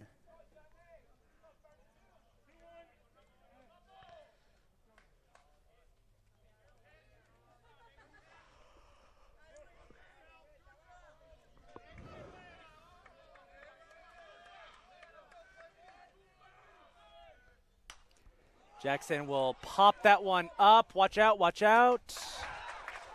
Caught by the catcher. I thought it was going out of the park. No.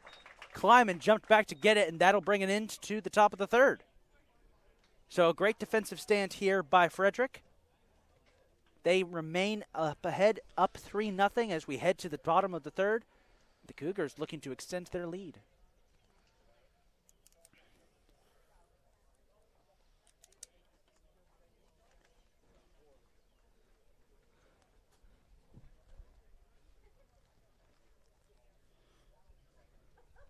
In the third for Essex, no runs, a base hit, a walk, and 2 left. We played 2.5. It is Frederick 3, Essex 0.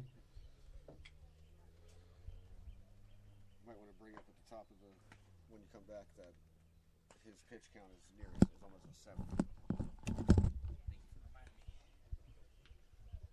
And you can also mention there's no action in the bullpen right now.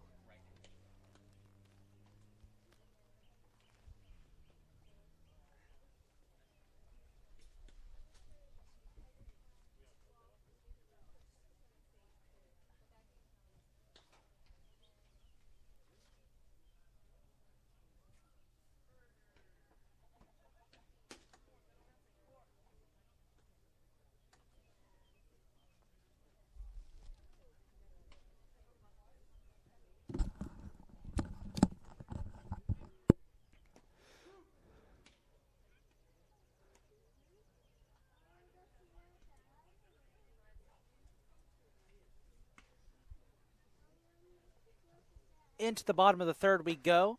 The score 3-0 in favor of Frederick. Cougars are due up. Essex pitcher Patrick Bradley Cooney is nearing 70 pitches so far. In just 2 innings he's pitched. In the meantime... Yeah, 67 to be exact, man. Frederick, high pitch count. Wyatt Miles. He's facing off against Wyatt Miles here.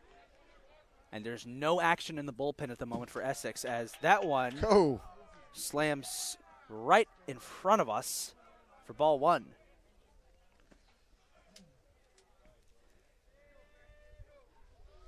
Oh, I can hear the grill now. I think that's the sound of a sizzling grill. I hope it's the sound of a sizzling grill. Swing and a miss. Yep. Might have gotten a little bit on it as it went away, bounced out of the catcher's glove. I didn't see the sign by the umpire, but sometimes they miss those too, Right. We have to not be we can't get distracted by the food. It's there. Right. I'm debating when to go as that one's fouled away. I'm debating when to go grab myself either a burger or a hot dog. Right. Well, there's 2 of us in the booth, so if you got to run down there and get yourself something. I'll let you in on a secret. Concessions are free for staff, so. Yeah. Oh, so I found that out yesterday. Yeah. I went down there. I mean, I was willing to pay, too. I was like, I'll buy. They were like, no, you're good. You're working. I'm like, oh, okay. Inside pitch. Miles has to jump away from it. I'm down to support the cause. That's when I went down between the second and third just to check. This is our Catonsville softball team running concessions this weekend. 2-2 count. Swing and a miss. And a much better start to this inning than the previous 2 for Patrick Bradley Cooney and Essex as they get Wyatt Miles out. This will bring Center up fielder number 35, Josh Wilson. Josh Wilson. It's a good way to start the inning. Heck of a pitch, too. Oh, yeah. Slightly inside.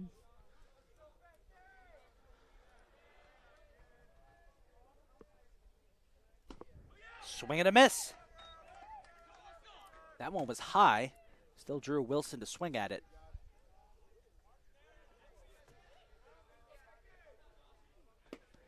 Swung on again. Excellent slider. That's the slider I was talking about. Starts in the zone. Last second, cruises on out. Big swing, big miss. Oh, that one. Hey, now. Way wild. I'm waving back. Just kind of lost control of that one. So far inside that Wilson had to step up over the plate to avoid getting bonked in the head. I like that word bonked in the head. Bonked. Well, the other. Oh, struck him looking. out. Nice. What a start to this inning for Patrick Bradley Cooney and the Essex bench getting into it. His arm's heating up. Was it 8 strikeouts? Yeah. I'll check it real quick here. It's Brendan Long up next. There's strike one for him. The ball just bounces out of the catcher's hand there as he's trying to throw it back.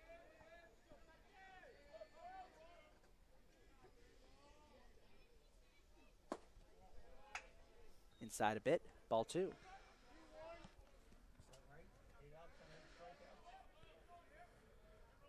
Yep. 8 strikeouts. Oh yeah, I forgot to show this to you on this little digital device here. You can always go to a live updated scorecard. Nice. It gives you all the stats.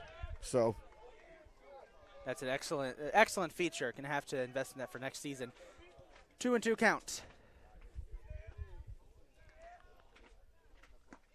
Oh, did he go? He check? Nope. No, they're gonna say he didn't. That'll bring us to a full count. Appealed to the first base umpire, and that was real close. I don't know. I think I would have said he went. All right. I know I have to be We're impartial. also sitting way back here. Yeah. Full count. Drops it in there. Got him. Patrick Bradley Cooney.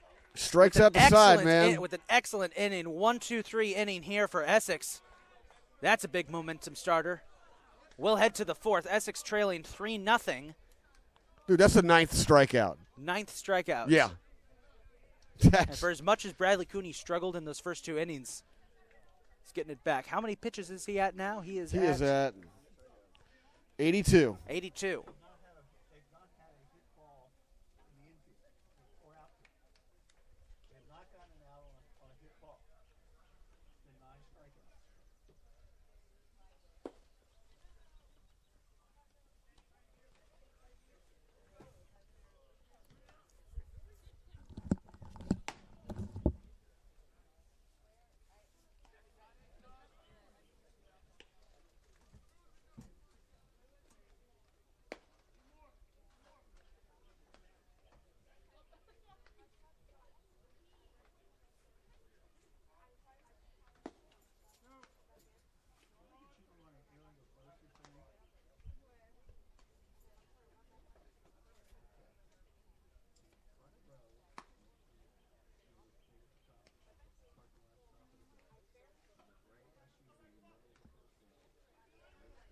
Here we go. Yeah, every out recorded by Essex today has been via the strikeout. Yeah. 9 strikeouts. We got that 1 hit on the board, but there's been nothing, no play in the field. It's remarkable, and yet they trail 3-0. Yeah, they trail 3-0. That's just another testament to the insanity of this tournament. Oh, yeah. Designated hitter number 24, Emmanuel Maldonado. We got a strike on the outside there. Emmanuel Maldonado, the designated hitter, leading off the 4th here for Essex. Tipped away from the catcher, ball 1. Yeah, that one eats the dirt. How many pitches do we have here for Cummings? So Cummings is at 45 pitches. 45. Yeah. There you go. And that's more like where you want to be, Oh, yeah. in these types of games. Keep that pitch count low, go deep. The Frederick Cougars bullpen is empty as well. I mean, so both of these teams are basically, hey, this is your game. Yeah. To their respective pitchers. 2-1 count here for Maldonado. Good eye by Maldonado. That's twice in a row. It looked like he was going to swing, and awaited it. Stopped at the last second. He's going to be looking in his quadrant here. If he gets something, he's going to go for it. And there it is. He does. Pops it up. Third baseman calls for it. And that'll be one out. Started loud, ended with a whimper. Liam Bowers, the center fielder, up Liam next. Bowers.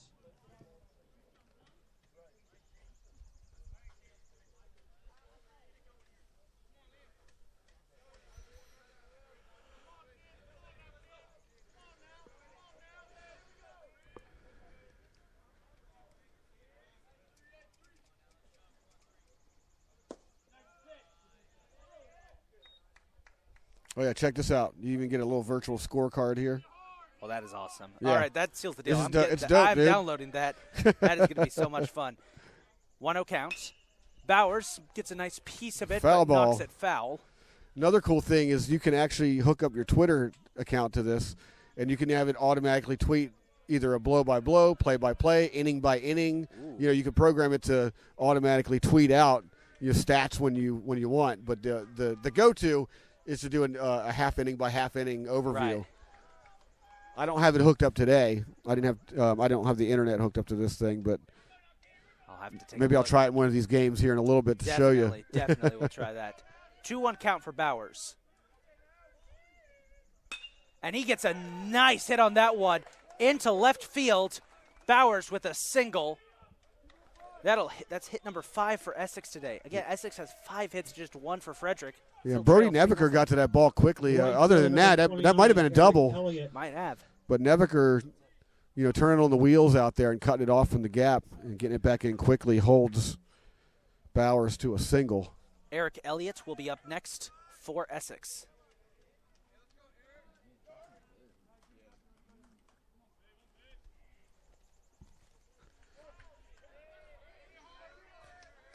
Hour and 17 minutes in this game so far. Game 2 is scheduled to start at 1 p.m. Already 11:30. Yeah, we're not even halfway through this one. Might have to adjust the start times there. And again, there Right, is right. the threat of thunderstorms later this afternoon. Yeah. So So let them play in it. Make it interesting. Put some spikes along the outfield, along the. draw the Yeah. lightning away. That one fouled up into the protective netting. 1-1 count. Still, though, realistically, you have to wonder that, especially for Catonsville and Chesapeake, who are waiting to play, they're probably waiting. They're probably thinking, "Man, these two teams need to quicken the pace because we want to get our game in."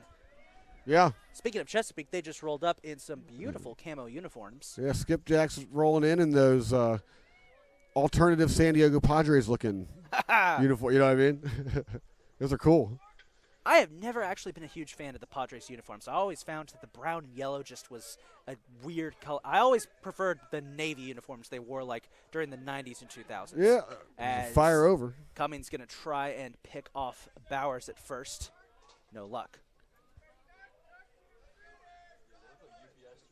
Oh, my gosh. That's funny.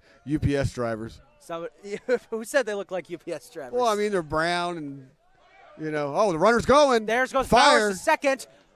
He gets it.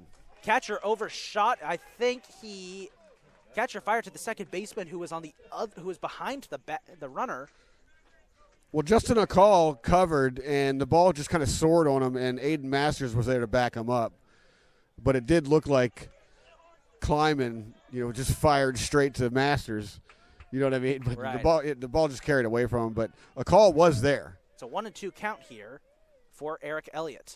Swing and a miss. That's strike 3.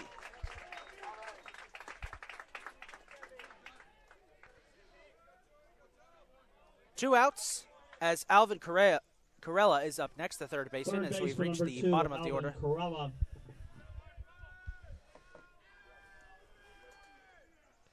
Someone's yelling Alvin over there.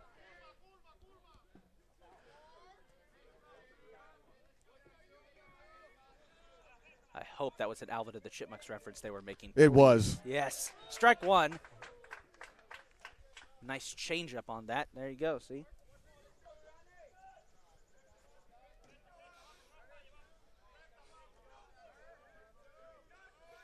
Essex threatening to score here.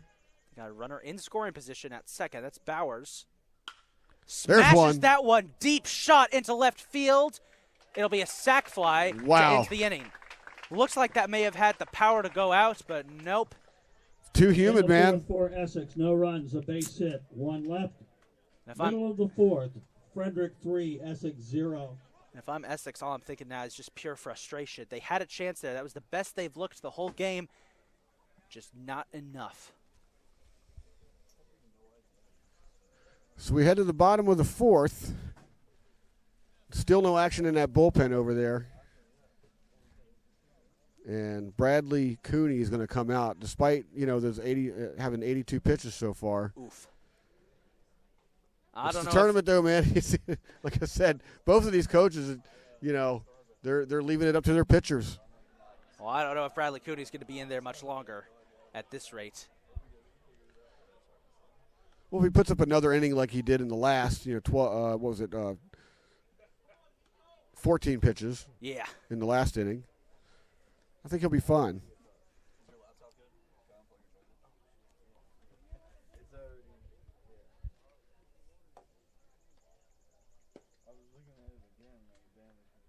Debating when to go and try and snatch up some food. I think I'm going to wait until after the fourth inning. Just because.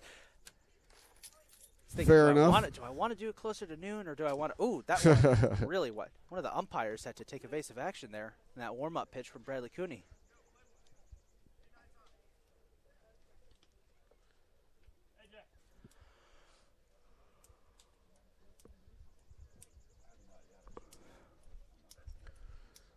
Got a little crowd gathering there just beyond the outfield fence. They're in center field. There's a couple people over there. Oh, yeah. Over there and left, around the trees. Oh, we always get a nice crowd out here. Yeah. And the stands are starting to fill up. The Chesapeake Skipjacks. Designated hitter number 33, Nico German, have showed up, and they've taken over a big portion of the visiting side bleachers. Catonsville should be showing up soon as well. Here's Nico German, the designated hitter. We didn't get to see a lot of him in his first at-bat because he got hit in the knee. And yeah, he almost my gets hit gosh. Again. Come at him again. He's just laughing it off. And I think he had something to say there to Bradley Cooney. Got to be careful here. You don't want to. This isn't the major leagues. You can't get into. Yeah, they don't give you much of a rope here. Yeah. Activities here that results in the game getting suspended. Where? Like a potbelly pig? We've just been informed that there's That's a awesome. pet pig here at the stadium. I'm going to have to go find I want to go find him, too. I will have to go find him while I'm getting food. Slider misses on the outside. As I was saying, again,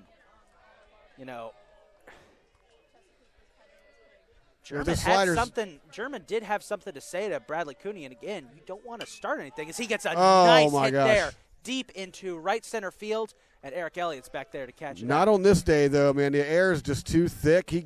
On another day, he definitely got enough of it, but Eric Elliott makes it look like a easy fly out.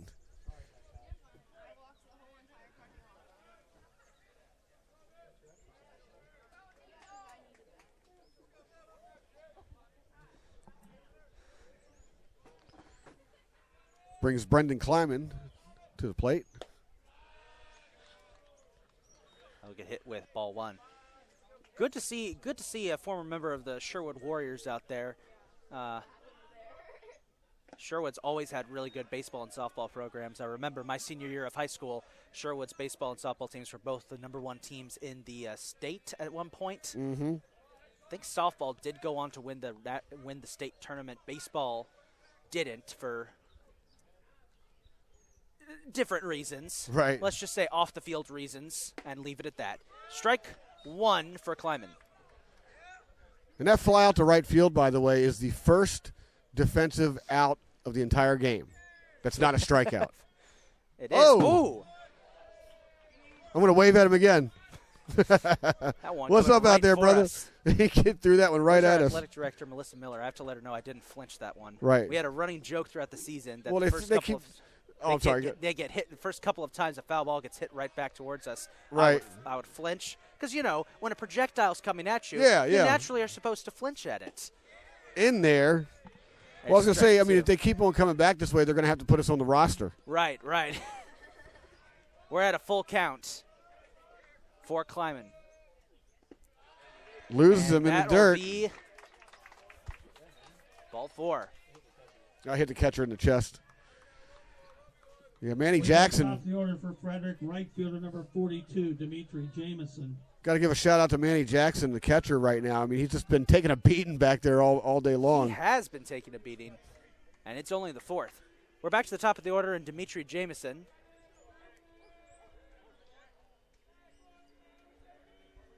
Now here's my question: is the pet pig walking around here? Is that from Frederick's side or Essex's side? Because It's a pig. It doesn't matter. I'm just saying. I just want to hang out with it. Not to be mean, but it sounds more like something it sounds more like a Frederick thing because that's more rural. Right. Just saying. I mean, I currently live over in Frederick. I will testify, yes. Because I know quite a few people that actually have potbelly pigs and stuff like that. And there's a swing and a miss on the outside. So yeah, you're correct in that assumption. Bradley Cooney has been getting a lot of the batters today to swing the pitches way outside of the box. Seems it's going to be a wild pitch if he sends it towards the outside. It's either going to be a wild pitch or the batter's going to take a swing at it. Wow, how he laid off of that one, I do not know. I would have. I haven't played baseball in probably nearly 15-ish years, I want to say. And even I was like, oh, come on, man, swing. Well, almost a perfectly placed slider right there on the inside. Again, it was one of those that starts outside. Runner to second. Jackson can't keep his hand, can't get a grip on the ball to fire that one off, so Kleiman makes it to second with a stolen base.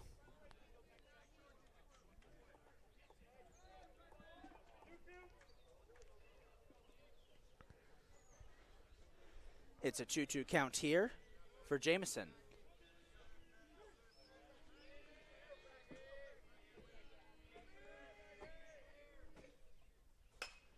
Jamison gets a piece of that and sends it a laser. You had to reach out for that one. Which just falls into the Essex dugout. Yeah, that was more of a protect the plate kind of swing. He just kind of put his bat out there and poked it. You don't want to leave it to the umpire to call something close right here. Right. Especially with a runner in scoring position.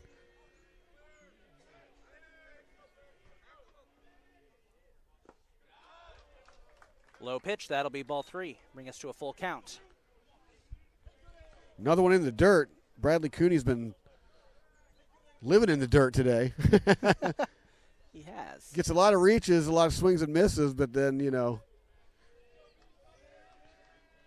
sometimes that's a mark of a good pitcher, though. A lot of, those high strikeout pitchers, like they don't actually throw strikes, but they get people to chase them. There's a chopper. One popped up. And that'll be out number 2. Does get Kleiman to third. As Aiden Masters is up next.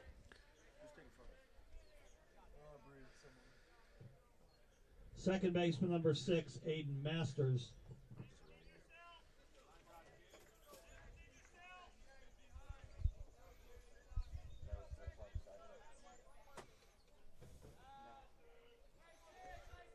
Masters is 0 for 1 on the day with a walk, struck out swinging. Almost went there, pulled back, ball 1.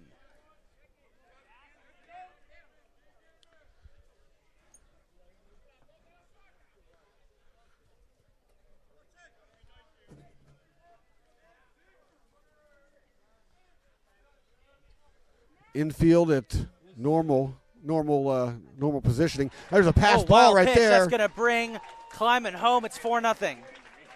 Too easy. I mean, now they're just giving them runs.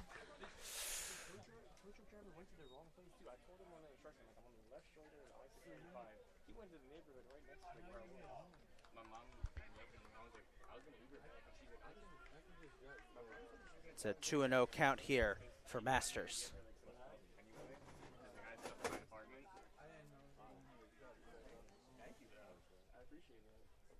Jackson's let a couple of them get by him today. That one was costly, swing and a miss. Ooh. Same place, too. Low pitch down in the dirt, swung at it. 2-1 count for Masters. And that's another wild pitch. Yanked that one again. How many pitches we got now for? See if I can get that up here. That hasn't given it to me yet, but hold on a second. Let's see. Has to be somewhere in the 103. 103. Dang.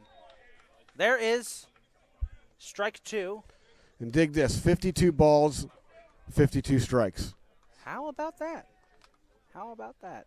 It's a full count for Masters. In the dirt, loses him. That'll be ball 4. Ooh. Masters will trot out there to first. This will bring up Justin McCall. Justin McCall.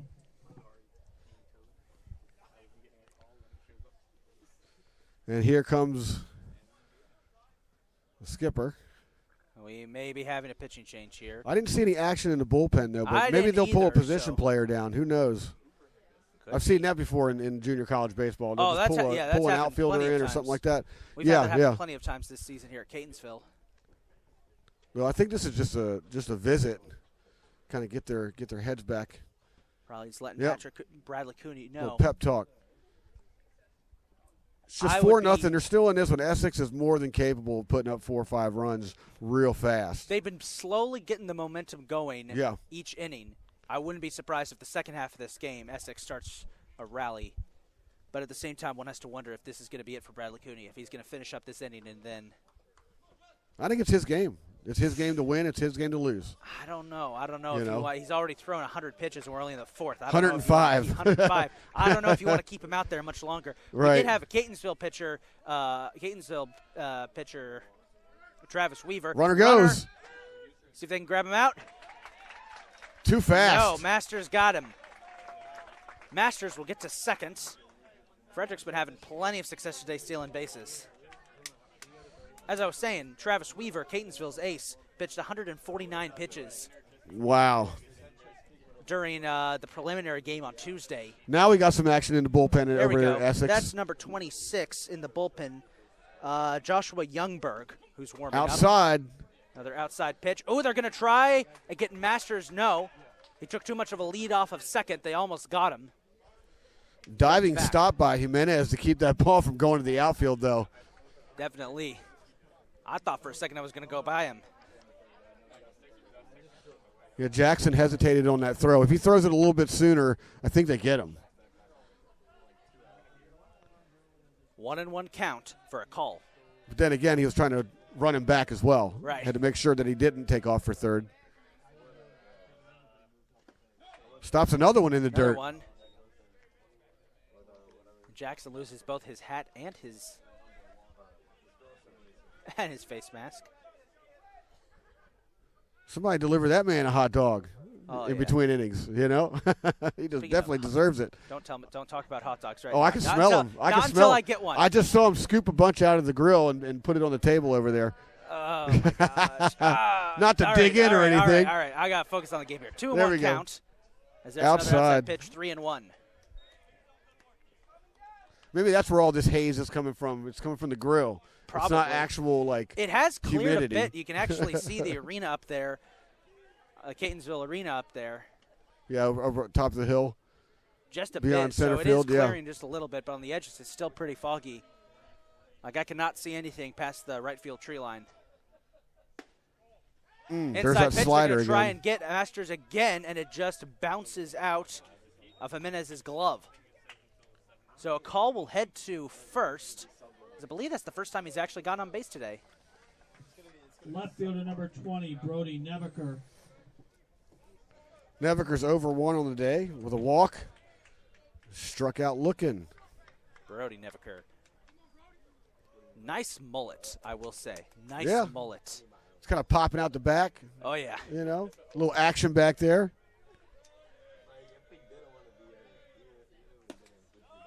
Another outside pitch, same sweet spot that Bradley Cooney's been preferring all day. That'll be ball 1. Well, that pitch certainly works, but you need a setup for it. Yes, you do.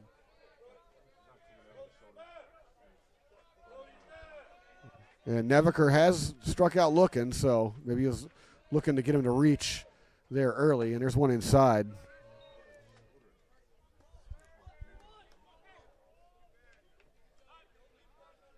Timeout. This might be it. In the middle of a batter? I don't know. Oh, wow. Okay. I did not know that was I didn't know that was a thing here. Okay. Thank you. What was up? So he has to bring in a new pitcher because he's already been out there.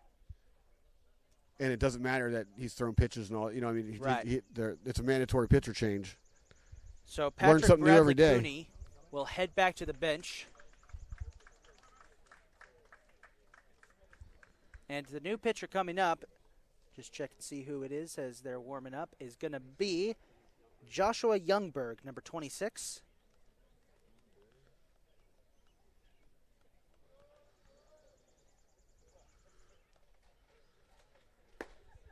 Youngberg on the season, only one start, 0-2 record. He's pitched 14.2 innings, averages 9.20 strikes per a game, ERA of 3.68. Youngberg.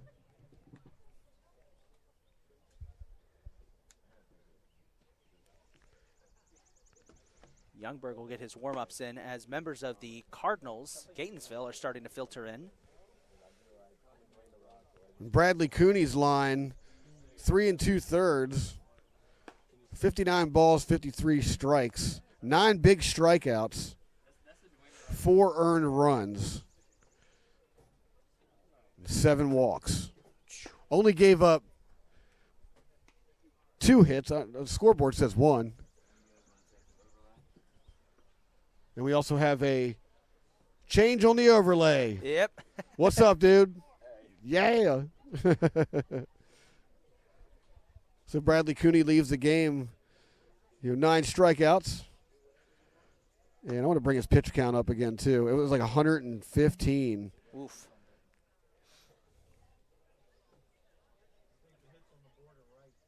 They are? Okay. I got an extra hit in here somewhere for some reason.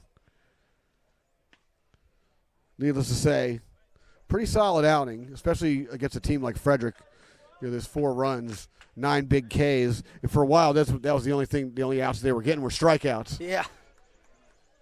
So here we go with a new pitcher. He's facing a 2-0 count here with Brody Nevaker. See if Youngberg can get them out of this inning.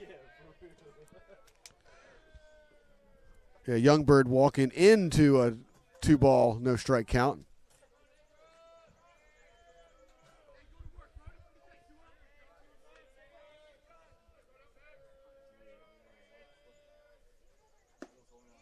There's one right down the middle. Nice.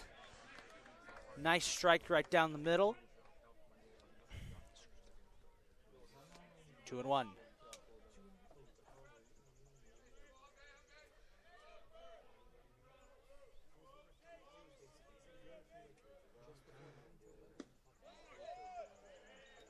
They're going to call that was a bit low, ball 1. See how his curveball is a little bit different? It's more of a floating curve. Yeah, yeah. Those are the kind you do want to keep down because it's going to stay above the zone long enough, and then you want it to dive right at the end. So we'll see if he can find the spot for that pitch. And there's one Nevaker laced. smacks that one up into right center field, and Eric Elliott zips over to pick it off, and that'll bring it into the 4th. We head to the 5th. It's 4-0. Essex got a bit of a hill to climb, as we'll be right back. There you go. A run, no hits, no errors, and 2 left for Frederick in the 4th. We played 4 complete. Frederick 4, Essex 0.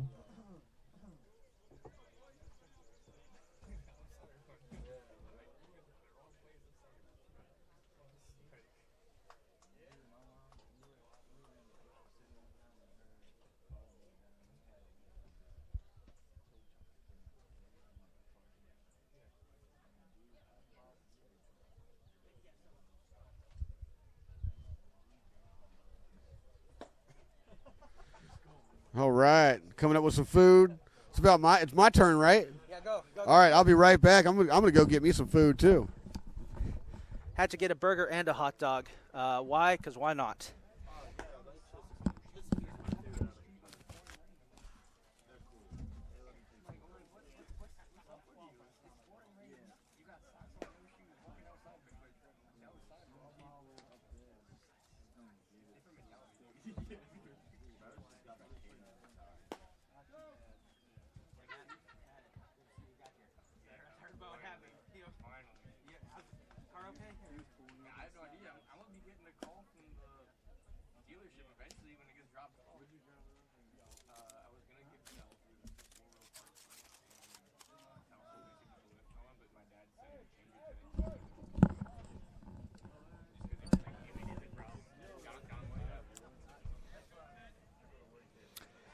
So here in the top of the fifth. In the fifth for Essex, top of the order. It's the top of the order. Left fielder number 10, Oscar Vicente Martinez. Oscar Vicente Martinez will be leading off here, top of the order, facing off against John Cummings. And immediately that one drops in a little low. Ball one.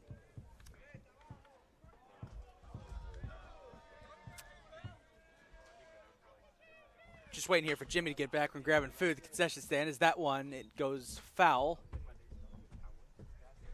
There we go, just in time. Fantastic timing, fantastic timing. Impeccable. I got me a hot dog and a hamburger as well. Nice. That's the only way to go. I mean, I know. Hey, we're going to be here for a while. Might as well get a couple. 1-1 count here for Vicente Martinez, and that one outside. Ball two.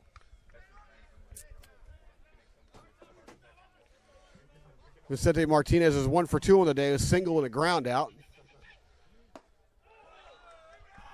And now, favorable count here, 3-1. Essex, they still got time, but they want to get something going here. They don't want to get too deep in this game, trying to score runs on the number 2 team in the nation. Well, that'll help. Ball there you 4. Go. Well, they need base runners. Vicente Martinez will head to first. LT Jimenez up next for Shortstop the number 11, LT Jimenez. Knights. Time for a bite break. A bite here. I'm not sneaking it. I'm narrating it. This is so good. It is a really good hot dog, not gonna lie.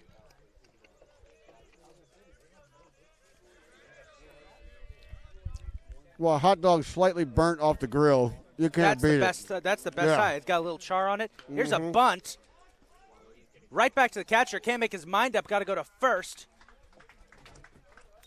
So Jimenez is out, but this does get a batter in scoring position as Vicente Martinez heads to second. Jimenez does his job as Marrero is up next. Luis Marrero.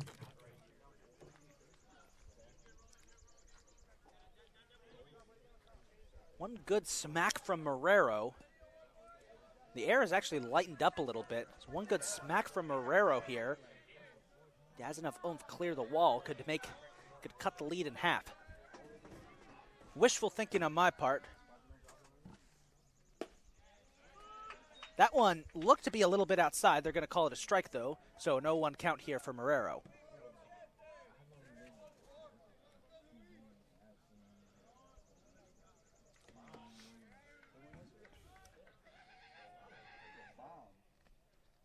Essex bench really get into it. Marrero smacks that one, ground ball to third base.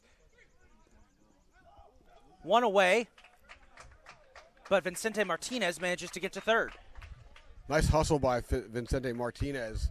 Heads up, he was off and running as soon as that ball was fired to first. It looked as if Miles was trying to have having difficulty figuring out who to throw it to.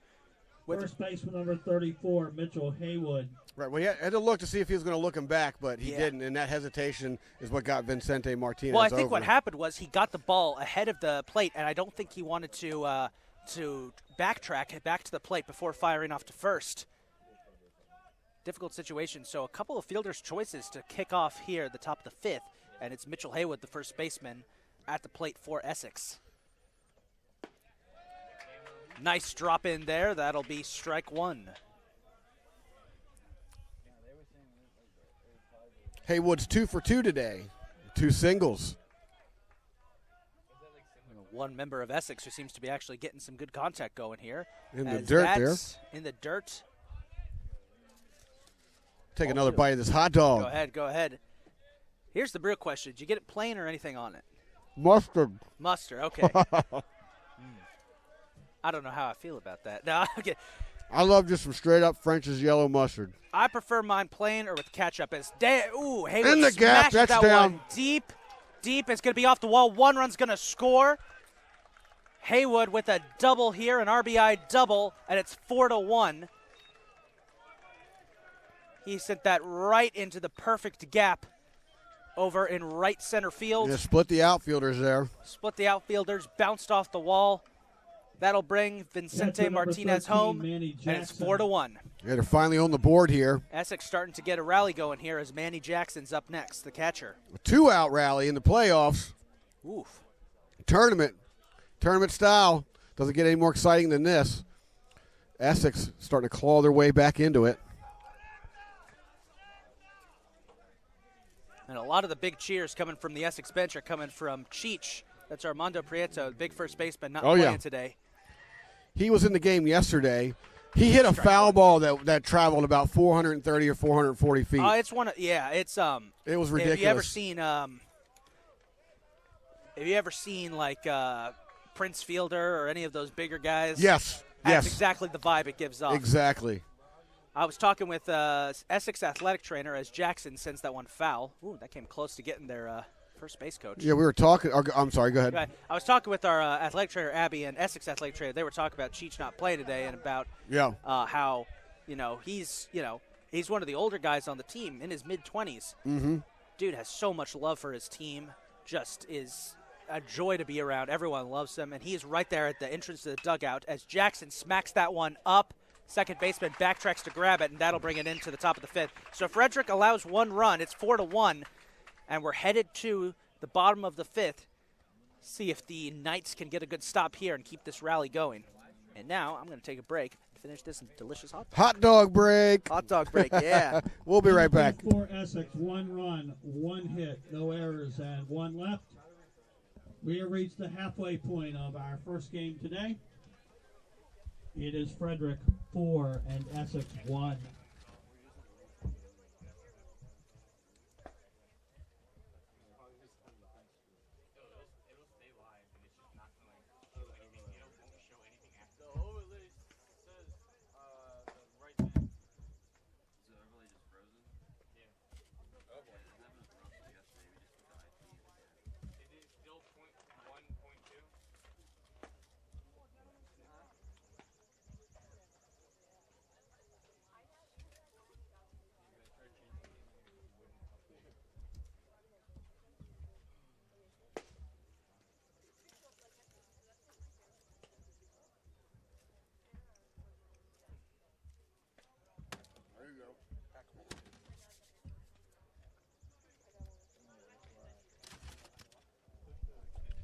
Here's my obligatory shout out to Coke Zero.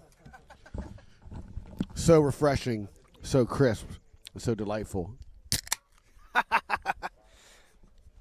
I do it almost every game over at Dundalk. Oh, I got to give my shout out to Jimmy's Famous Seafood as well. That's where Deacon Storm's probably hanging out at Jimmy's Famous Seafood today, enjoying himself an ice cold Coke Zero. Wyatt Miles. Well, I don't necessarily have anything to shout out, so I'll think of something. Wyatt Miles, the third baseman, will be leading off this inning for Frederick. Shout out to the delicious crab nachos at Jimmy's Famous Seafood. I don't think I've ever been to Jimmy's Famous Seafood. Yo, go there and get the crab nachos. Get the crab cake egg roll. It's ridiculous. There's a reason why people talk about it. Miles There's a ripper to third. Knocks that one, line drive to third, 1 away for the Knights. Good start here for Essex. Yeah, quick out there. Center fielder number 35, Josh Wilson. 5-3, baby. Josh Wilson, the center fielder, up next.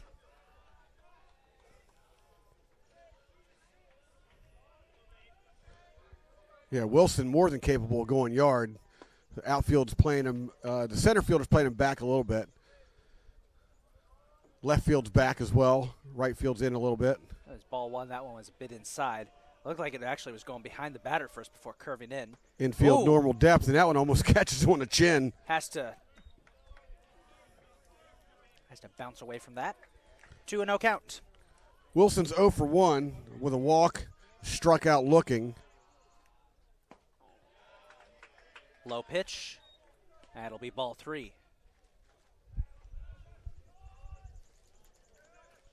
Wilson in a favorable position here.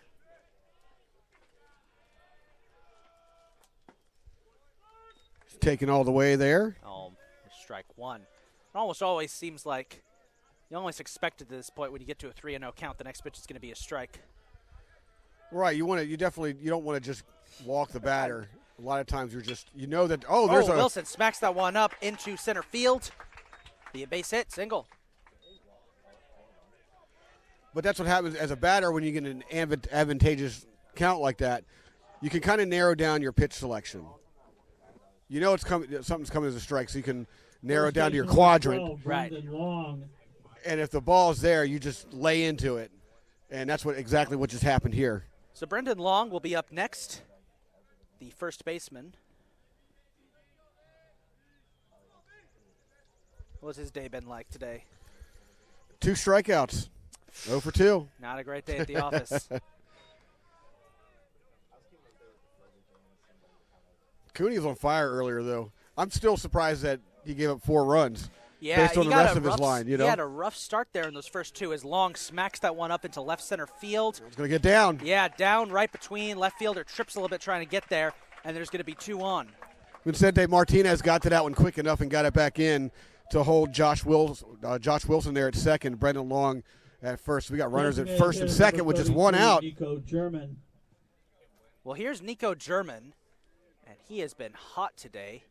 Got hit by a pitch earlier, scored the first run of the game, and then almost got hit by a pitch at his second at bat. Had to stare down the pitcher for a bit.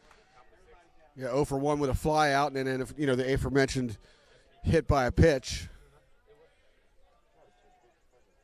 He's got 2 runners on though, 1 out here. And he goes for strike 1.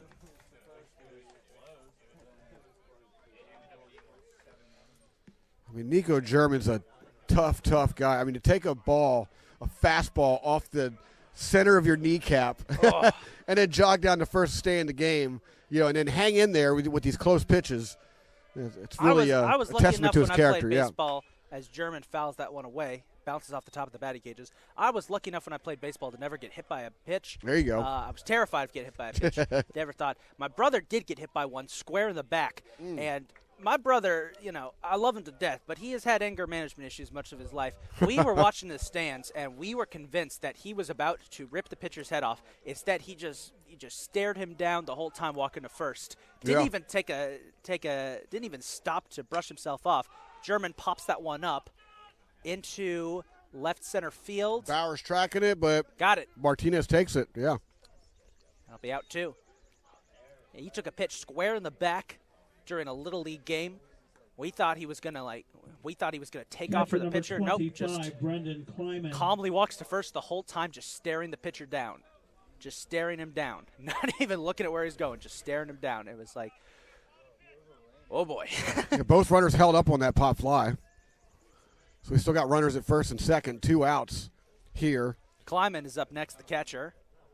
He's got a triple today. He's had a solid day. He gets a strike there.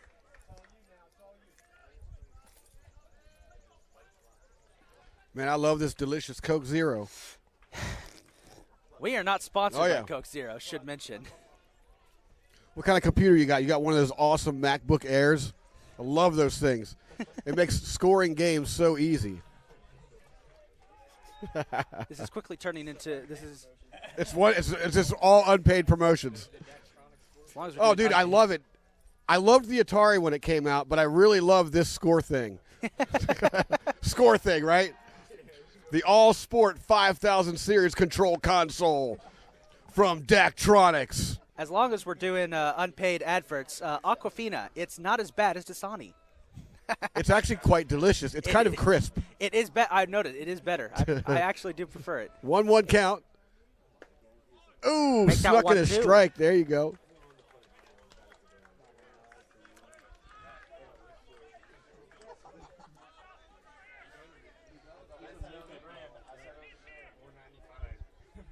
Nothing captures the action and excitement of baseball like a Verizon Wi-Fi tethering thing. All right, we got to settle down here. Outside pitch, that's ball 2. We'll even things up. What's the brand of those hot dogs they got? I don't know. I'll go Are they ask. SK? Are they SK Oreo hot dogs? I'll have to go ask. Oriole hot dogs, not bad. I love those things. Went to an Orioles Red Sox game earlier last month. Not bad. Hot dogs, fantastic. That one fouled away Well, by I'm really Kleiman. disappointed that Camden Yards doesn't serve them anymore. They got some other hot dog brand going on. Really? They got rid of the SK Oreo hot dogs, and that's all I'm going to say about that.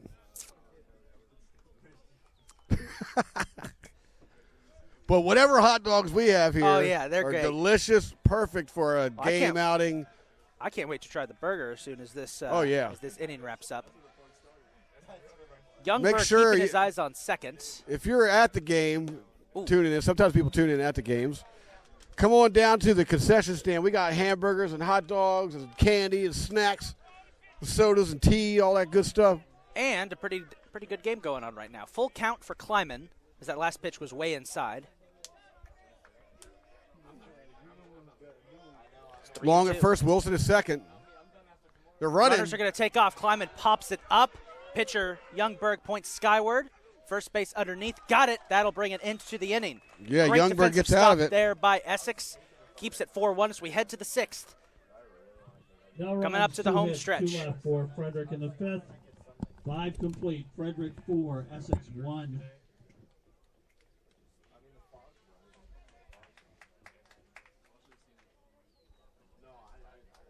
If Cummings comes back out to pitch, looks like he is, I think. He's on 75 pitches right now. Gotcha.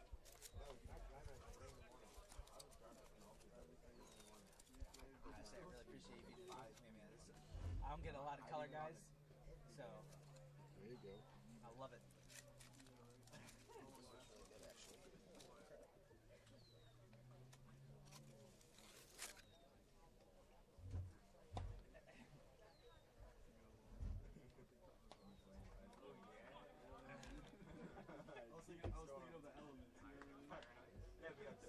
No, 70.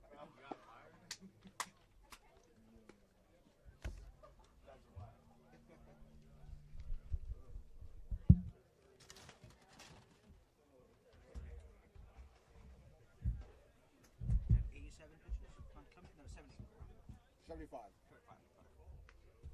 He's doing a track too, the real time. It's just right here in the yellow. Gotcha. On the right side of his name. Yep. Burgers aren't bad either. A little tough, but not bad.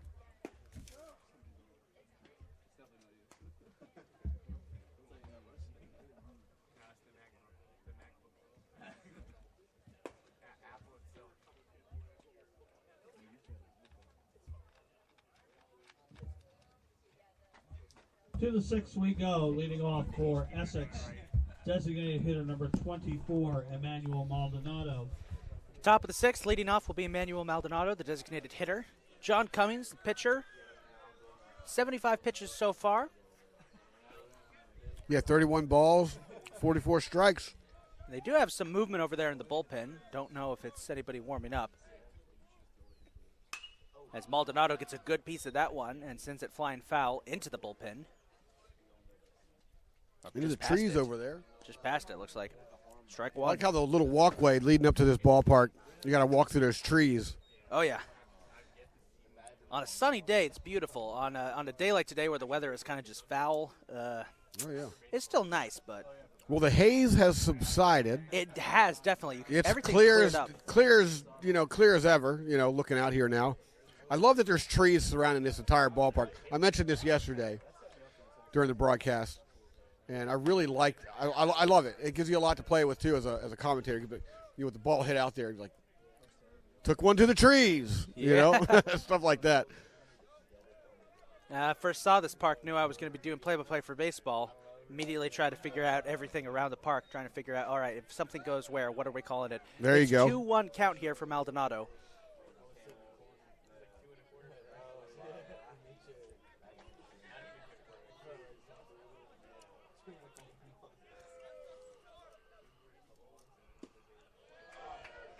That pitch a bit inside. It'll be strike 2. Surprised that was a strike.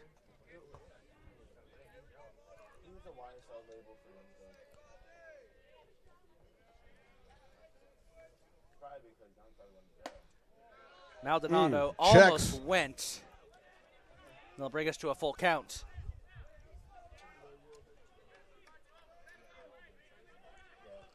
Those high fastballs always look so good coming in. They're like beach balls, and they're really hard to lay off. In the dirt. Yeah, ball 4. Maldonado will head to first. Good start here for Essex. So Bowers. Liam Bowers. Yeah, Bowers is coming up. Number 3, Liam Bowers. Let him get his word in. Yeah, Bowers comes into play at 1 for 2 today. Struck out looking and a single. Now, I know we spent a lot of time talking about how good the hot dogs were. I just tried the burger. Pretty good, too. How delicious is it? Pretty good, not gonna lie. Scale of 1 to 10. A little tough, but I think that's because it was sitting in a cooler for a bit. They put him there to keep him warm. Here's a Squares bunt the by bunt, Bowers. gets it down. Really, really nice bunt. He beats it. That was incredible. The pitcher, Cummings, just kind of stood there, didn't do anything. I think that completely took Frederick off. Right fielder number 29, Eric Elliott. That took Frederick completely off balance. They had no idea what just happened there. Yeah, Maldonado advances on that. Bowers is at first. We got runners at first and second. Essex is in business. And the whole time that happened, Cummings just kind of stood there, didn't even run for the bunt, looked completely surprised. I don't think anybody expected Bowers would do that. Look who's coming to the plate, Eric Elliott. And he looks like he's home going run to go threat. for He's a bunt squared, too. though, yeah. They're just trying to get runners over. They need runs. It's getting late. Number 2 team in the country. You know, you're Pulls back facing. there, strike 1. You got to make something happen here, and they're smelling blood. They're going to strike. See if Elliott squares again. Here. I believe so. Maldonado can tie his shoe over at second. There you go. All right. The energy definitely is picked up from the Essex sideline. You could tell that they're getting more. The energy is picked up. Well, they've shown they can hit the pitching. They just haven't been able to put the timeliness together yet. Elliott looking for a bunt again. Steps off. And this is what some people might call manufacturing, runners and all that stuff. Right. I just call this good scientific baseball. Squares the bunt. Gets it down. That's foul. Man. Other than going foul, that was a really good bunt. It was. 2-0 count here. Excuse me, 0-2 count for Elliott. He's going to be swinging from here on out.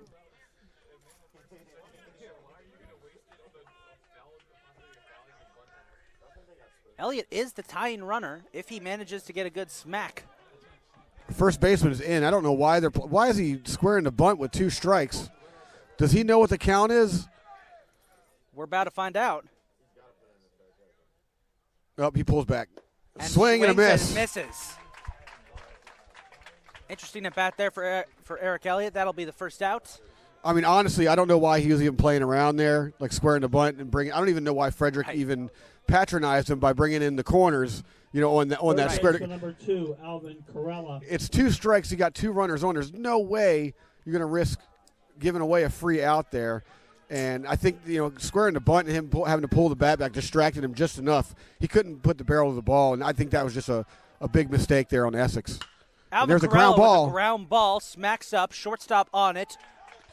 And gets they'll the get lead one runner. out at third, but they sleeve runners, at first and second. And now the innings, just like that, innings turned around. 2 outs, though. Order, Huáscar Vicente Martinez. We're back to the top of the order. It's Huáscar Vicente Martinez for Essex. See what he can do. Keeping our eyes on the skies here. We do have those thunderstorms in the forecast for later this afternoon. The skies here have lightened somewhat, but the clouds are darkening a little bit over to the west, just a tad. There is ball 1. Game 2 of today, the second game of today of our tournament is scheduled to begin in about 30 minutes. It's definitely going to get pushed back a little bit.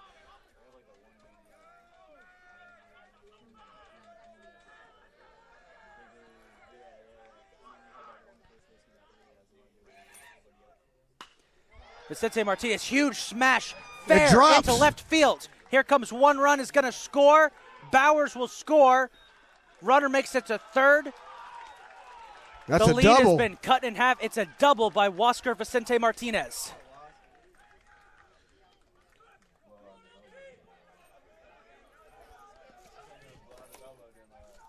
Shortstop number 11, LT Jimenez. LT Jimenez up next.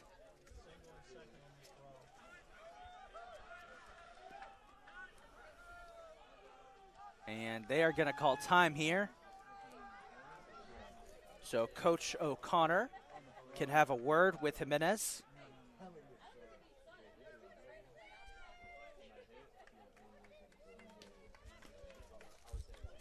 Turn of events here. Big time turn of events. Cutting the score in half. They got runners at second and third.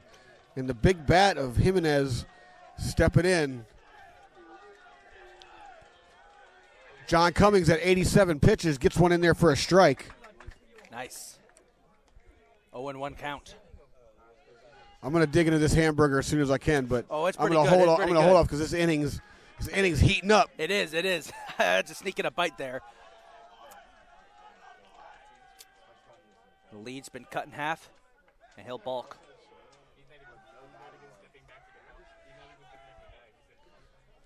Could you imagine how unglued this place becomes if Jimenez goes yard here? I would love to see it. Oh! High fly Smacks ball, it center high field. up into center Back, field. Back. Oh, it gets in there. It missed. 2 runs are going to Center missed score. it. 1-run score. Vicente Martinez will score. We have a tie game. Close, but you got to be kidding me still. LT Jimenez ties this game up with a double. And they're not the only ones cheering. Right? Chesapeake, who were eliminated by Frederick yesterday and have to play in the losers bracket today, their team sitting over in the opposing bleachers, they kind of lit up too. 4-4. And we have a mound discussion going on here. And we certainly expected an exciting, tight one here today, and they're delivering. Humped. That dugout, that Essex dugout's still on fire. Now, Frederick does have somebody warming up in the bleachers. No, not bullpen. Bullpen. Bullpen. Excuse me. Getting ahead of stuff. That would be pitcher Bryce Green, number 13, out of Gaithersburg Bryce Green, High number School. 13. He is warming up right now. Going to sneak in a bite here. And it looks like they're going to leave Cummings out there for the rest of the inning. At least for now.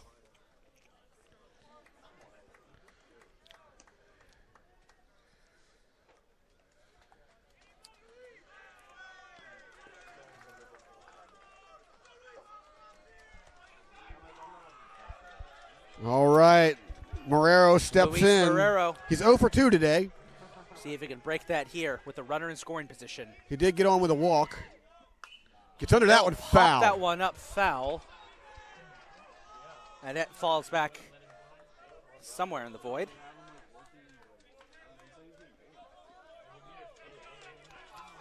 Jimenez out there at second in scoring position. Essex could take the lead here. Need Marrero to come through. It's been a difficult day at the office for him. Strike 2. Curveball catches the inside corner there.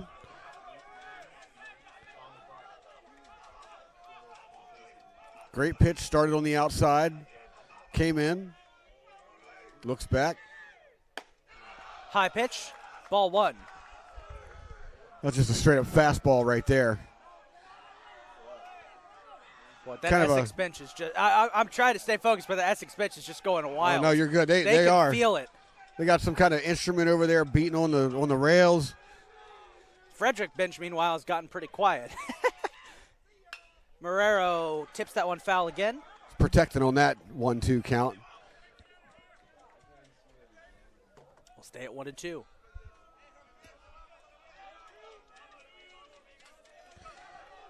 "93 pitches for John Cummings.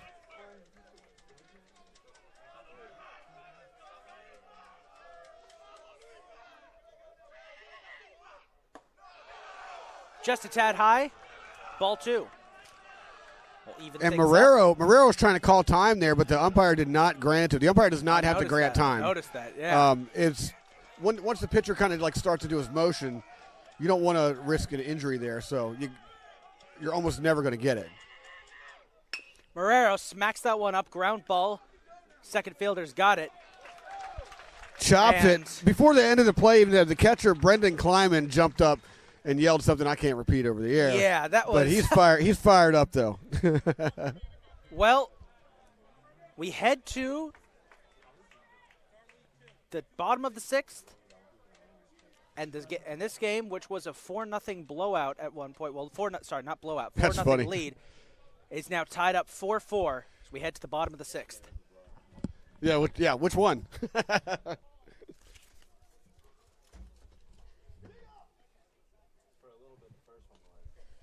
3 runs, 3 hits for Essex in the 6th. 5.5. We are even at 4. No, I can take a bite of this hamburger. It's pretty good nonetheless. A little tough, but honestly.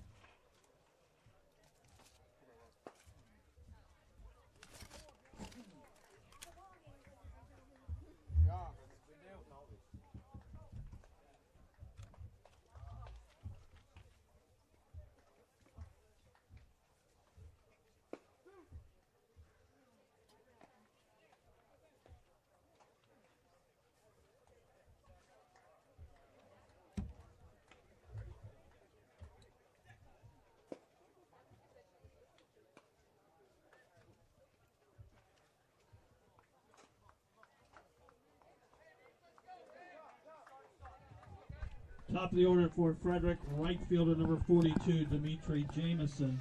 Yeah, back to the top of the order. Dimitri Jamison will lead off here for Frederick. Put himself together a 1-for-2 day with a walk. And the sun is starting to try and break through. It's trying to burn these clouds out. The field has gotten a bit more lit up here, both literally and figuratively. Right. Both benches have erupted. 1-0 counts. Jamison will foul that one away for strike 1.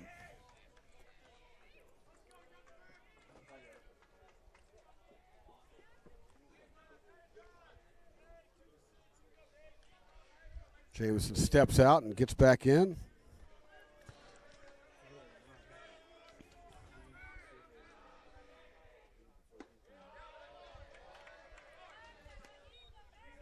2-1. Breaking ball stays up there too high.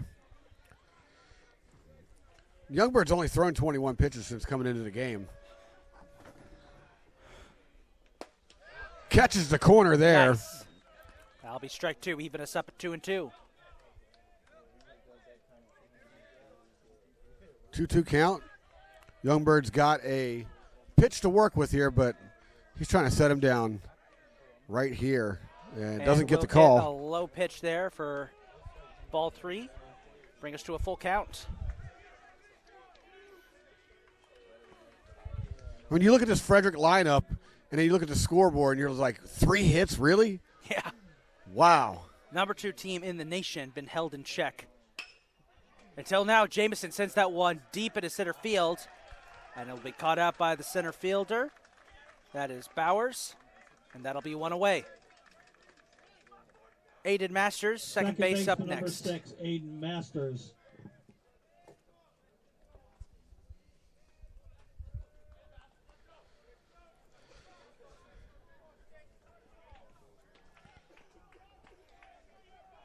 Masters is 0 for 1 with a walk. Strikeout. And there's strike 1. Actually, 2 walks and a strikeout. It's been a solid day, I'd say. Well, you get on base twice. It's always nice. Yeah, better than nothing. Drops that curveball right there on the outside corner. 0-2 hole here. Masters is going to be protected now. Throw something in the dirt here, right? He tried. He does get some dirt on it. 1 and 2. A little too much of that Frisbee action on that curve, though, so easy for Masters to follow that one in. See if he goes back to a fastball here. And he does. Knocks it foul. No harm done.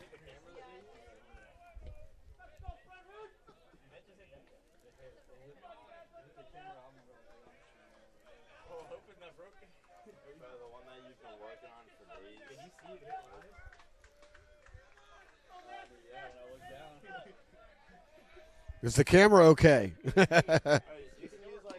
Swing and a miss. Ooh!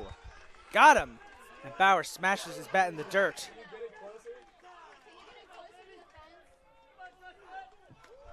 Shortstop number 17, Justin Akal. Justin Akal, the shortstop, up next. One of those foul balls hit one of the cameras filming this game. Yeah, I was just checking it out. I think it was the Essex live stream that got hit.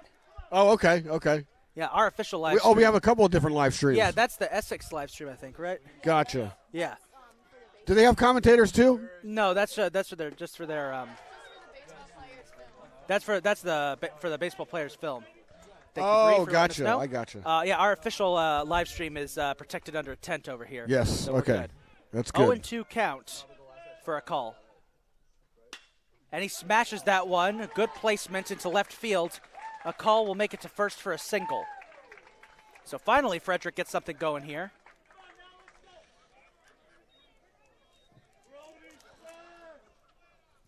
Left fielder number 20, Brody Nevaker. And this will bring up Brody Nevaker and that excellent mohawk. 0 for 2 today. He's had some prolonged at-bats, too. Both of his at-bats today have been really drawn out, I've noticed. Of course, one of them happened, there was a pitching change that happened in the middle of it. Youngberg giving a long look in here. Jackson. And that one behind him. So far inside, it was behind him. Jackson with the circus catch back there. Now, I got headphones on, so I can't fully hear. Was that thunder I heard in the background or a plane flying overhead? I don't think it was either. Okay. You might be hearing your stomach rumbling for another hot dog. Maybe. Well, I'm pretty full. Popped Nevaker up. Pops that one up, and it will go foul. Youngberg lets his catcher know. I thought I heard some rumbling in the background. I wasn't sure what it was.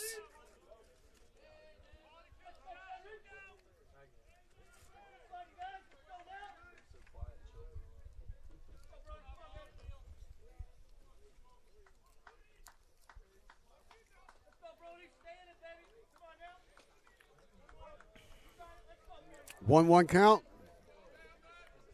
Nevaker going to try to get something going here for Frederick. As the momentum has shifted, it looks like the momentum is fully shifted over to Essex. Low pitch, ball 2.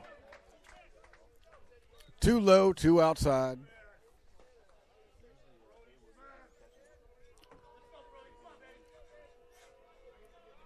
Runner at first. 2 balls, 1 strike, 2 outs here in the bottom of the 6th. Swing and a miss. Did we do that in stereo? I think we did That's that. awesome. I think we did that at the exact same time. That's awesome. Yeah. 2-2 count. Let's try to not do that again. Okay, I got you. We could do it one time, though. One time.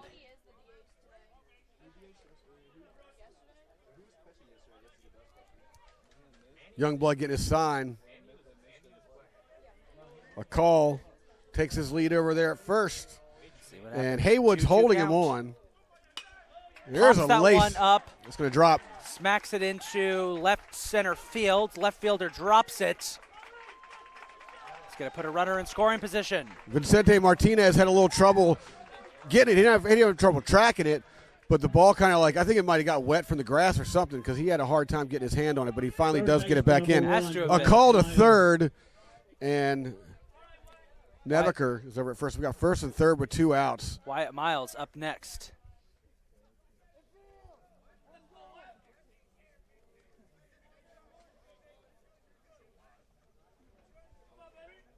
Now, this is not an elimination game. The loser of this game will play the winner of our next game. That'll be elimination. Yeah. But neither of these teams want to be in that position to have to play 2 games in one day, especially when they're probably exhausted. And these are going to be 9-inning games, too. Pops up. Oh. Jackson keeps it close. Good hustle by Jackson there. He's been a brick wall back there the whole day. Yes. Only a couple pass balls, but those weren't really his fault. I would say it's more than a couple pass balls, but you're right. You're right. A lot of that was not on him. 1-0 count. There's strike 1. Miles saying something to the umpire there. I think he was just checking to make sure that was actually a strike. It did look a bit low, but it's going to be a strike. Well, the strike zone's been low all day long. It's been consistent. It has been. Let's talk about earlier how it definitely favors pitchers to have a lower strike zone. And there's Oof. Inside ball 2. Curveball got away from him a little bit there.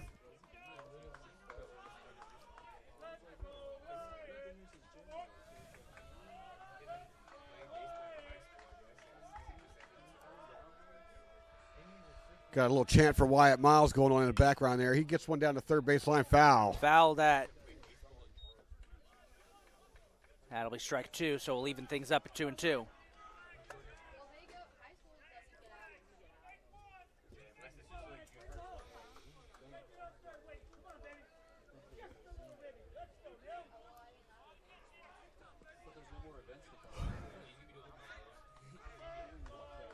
Runners taking their leads. High-octane drama going on here. Oh, yeah. Bottom of the 6th. It doesn't get any closer. And it's a 4-4 ball game. 2-2 count. Frederick threatening here. Ground ball smacks that up. That's going to bring 1 run home. Frederick takes the lead 5-4 as that was a ground ball into left field.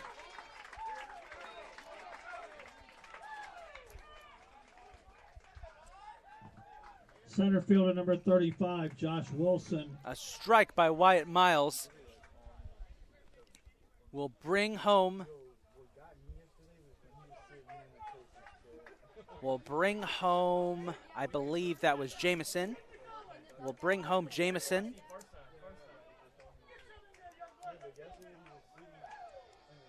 We've got 2 on here, as here's Josh Wilson, who swings and misses for strike 1.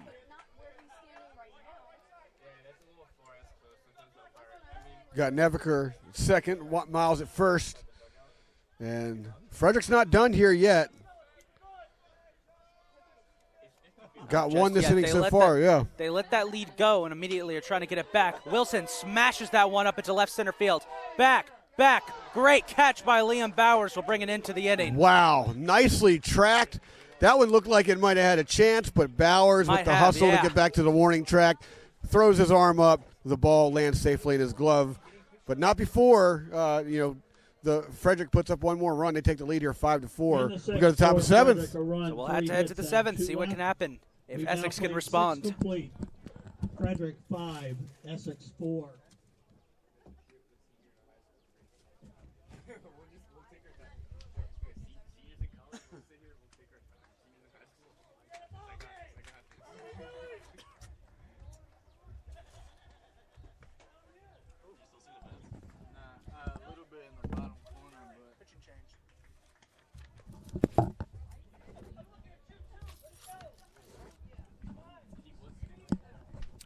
So as we head into the 7th, we got a pitching change here for Frederick.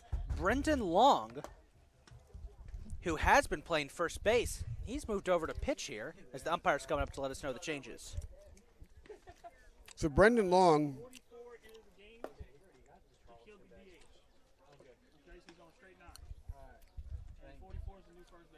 thank you. So the new first baseman is going to be David Antoni, freshman infielder number 44 from Thomas Proctor High School. He replaces Brendan Long, who moves up to pitch to replace John Cummings, as they've given up. All right, who's at first now? First is David Antoni. Thank you. Just getting my information in here. What's his number? He is number 44. Haha, there we go. Thank you.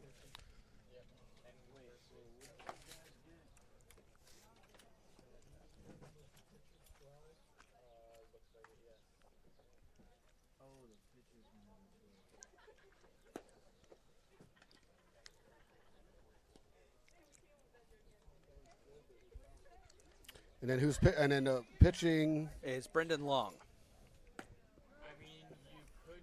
For Frederick, number 12, Brendan Long moves from first base to pitcher.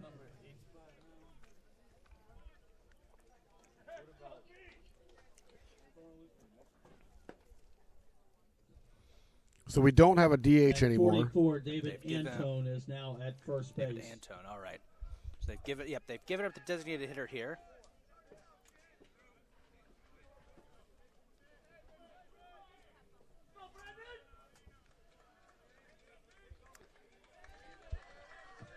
In the seventh, first baseman number 34, Mitchell Haywood. Brendan Long on the season, 6 starts, 1-4. 1 start. He's perfect 4-0 win-loss record, 12.54 strikes per game, ERA of 1.45. That's not updated yet. Making him one of the best pitchers. Making him one of the best pitchers on Frederick. For Frederick, with an ERA like that, he'll try and close things out in the top of the 7th. Steve Reich. He will face off against Mitchell Haywood, first baseman. And it's a 1-1 count.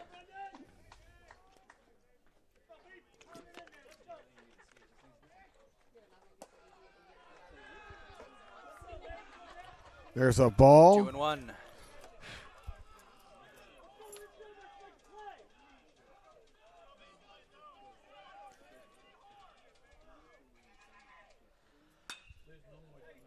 Haywood with a big smack up, fly ball into center field. And that'll be grabbed by Wilson, 1 away.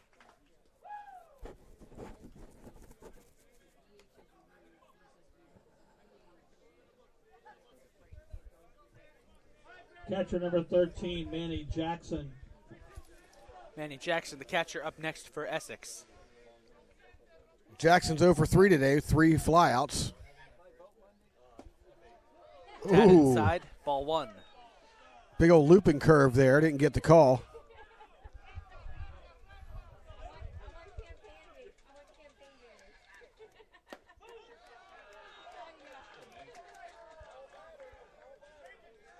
2-0.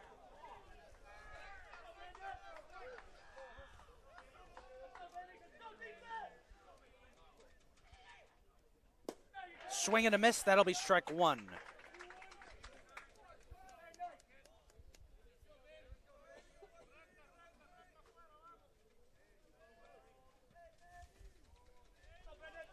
Two and 1 count here. That pitch high and inside. Yeah, lost Ball that 3. one.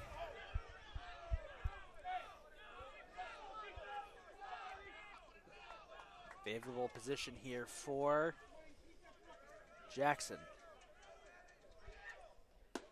Another inside pitch. Ooh. Jackson will walk.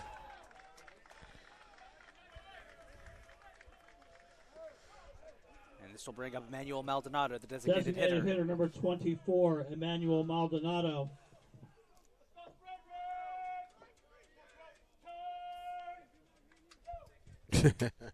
Somebody's back there having a good time. Oh yeah, I believe that might be a father. That might be a father for Brendan Long, considering the level of cheering we're getting. Outside pitch, ball 1. Long had a good start there with Haywood struggling a bit here on these next 2 batters.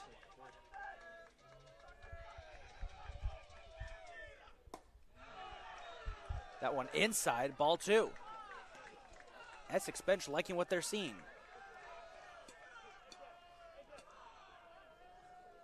And we're going to have a discussion here between pitcher and catcher.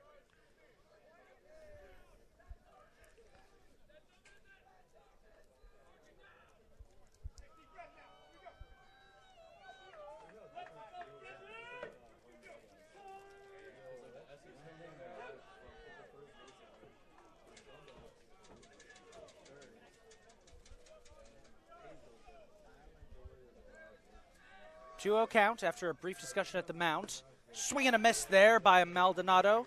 That'll be strike one.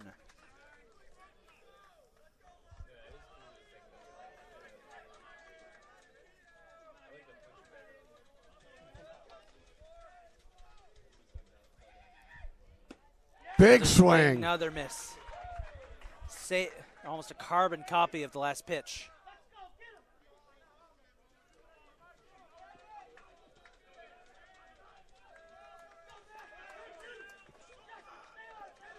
Two and two count. Maldonado gets a piece of that, pops it up. Oh, almost had it. Oh, he Wyatt almost Miles had can't it. keep his hands on it. He drops the fly there in foul territory.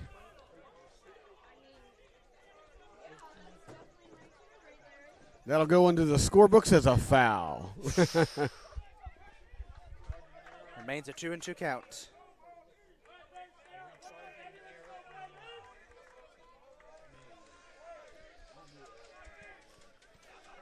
Two and two.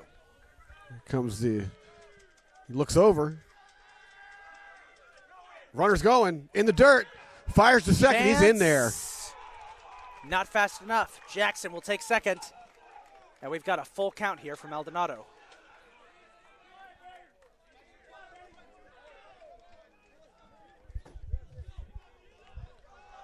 Jackson's showing off the wheels there.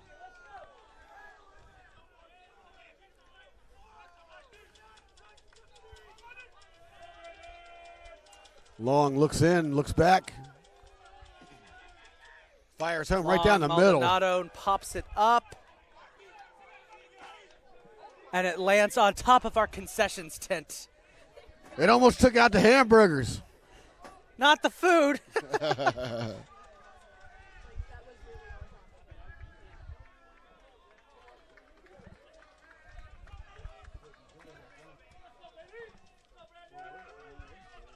This crowd, dugouts included, has really woke up here. And Catonsville baseball team showed up. They're over there. Oh, they've been here a while, man. They've been here a while. I just noticed them. Yeah, they've been sitting here a while. Well, they got to work the field once this game is finished up. There's ball four. Maldonado will head to first. So not a great start here for Brendan Long. That brings up Liam Bowers, who's 2 for 3 today. Liam Bowers has been having an excellent day.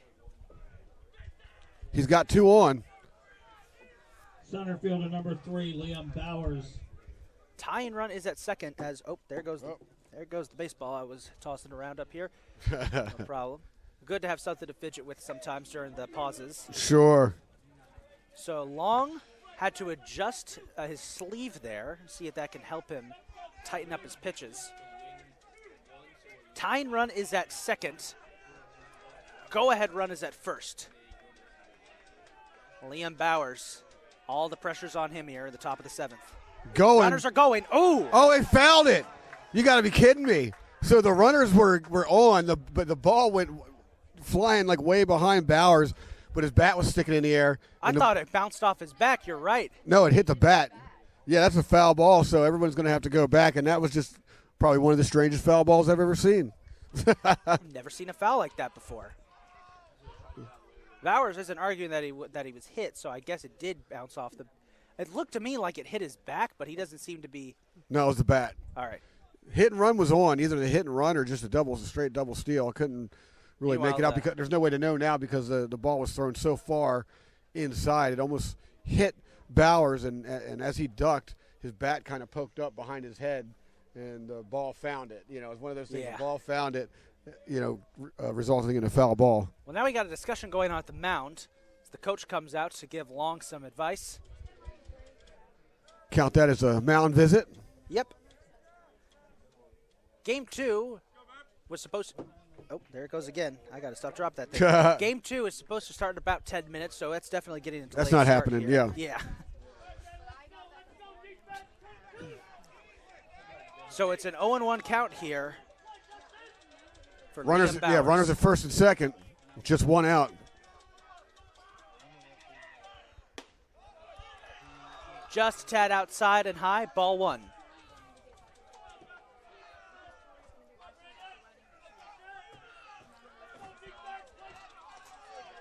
Here comes the Essex dugout again.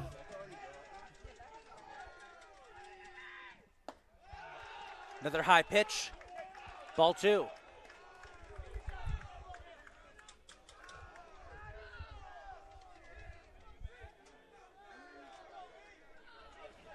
For about halfway through the 5th inning onwards, the second half of this game, the atmosphere has just gotten more and more intense as Bowers fouls that one away. And we'll even up the count 2-2.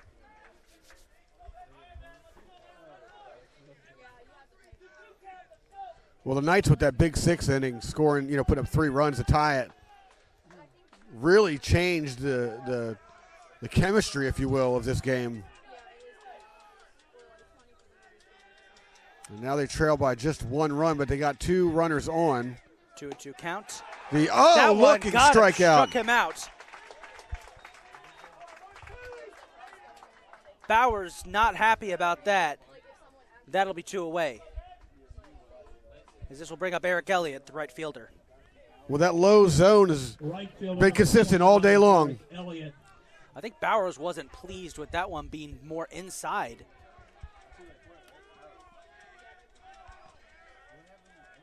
Eric Elliott, 1 for 3. He's got some power in his bat. Takes a strike on the outside corner, yeah. He'll take that one looking.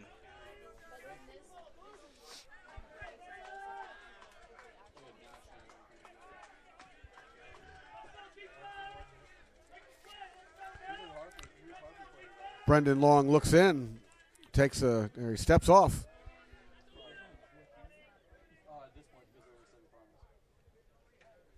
So umpires issued a warning there. It's a 0-1 count here for Elliott. Way high pitch. That'll be ball 1. Kleiman was calling for that one to come in low, and Long just lost control of it. Unfortunately, it was a curveball, so it hung up there. It didn't get by him. Inside, ball 2.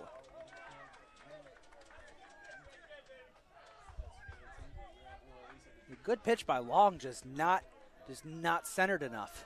Expect Long to challenge him right here. I'll be looking for a fastball somewhere in that outside quadrant. 2-1 count. There he goes. Just lost control of that one, too. That'll bring us to 3-1. We're 1 ball away from the bases being loaded. Bet Essex would love for that situation. And Long is going to get rid of that sleeve he had. See if that helps. He had tightened that thing up at the last batter to try and get his pitches tightened. Just wasn't able to get him under control.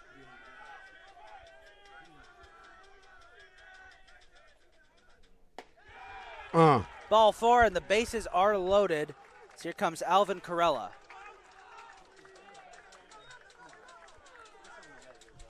Third baseman, number 2, Alvin Corella. Just like that, Essex has loaded the bases.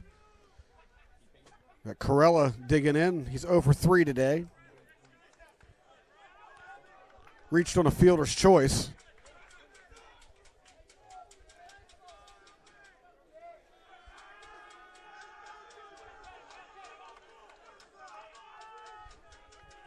He can hit. What he can do.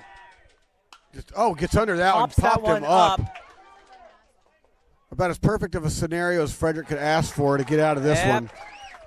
Bases are loaded, and 3 are going to be left stranded as we head to the bottom of the 7th. Frederick still leads 5-4, and with the chance to extend their lead. 4 runs, no hits, 3 walks, and 3 left. It's 7th inning stretch time. Frederick 5, Essex 4. So do you know which position is going to take over DH? Is it the first base position that take over DH? So Brendan Long would lead off the inning, and then Nico German, because he is the DH. I don't know. About to find out. Yeah.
Frederick with a 1-run lead. Frederick 7th pitcher. Heading into the bottom of the Number 7th. 12, Brendan Long.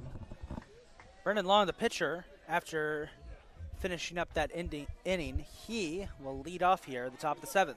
Yeah, he was playing at first, but they moved him over to the pitcher spot. Keeps his place in the order. They dropped the DH, so. We'll see what happens. There's strike one. Yeah, so Nico German's going to have a seat. And that will allow David Antone. David Antone is on deck. The pitch. Low ball, 1.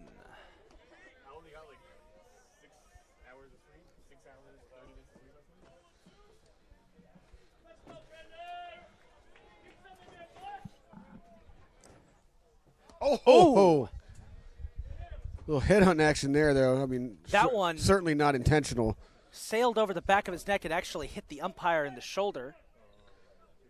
2-1.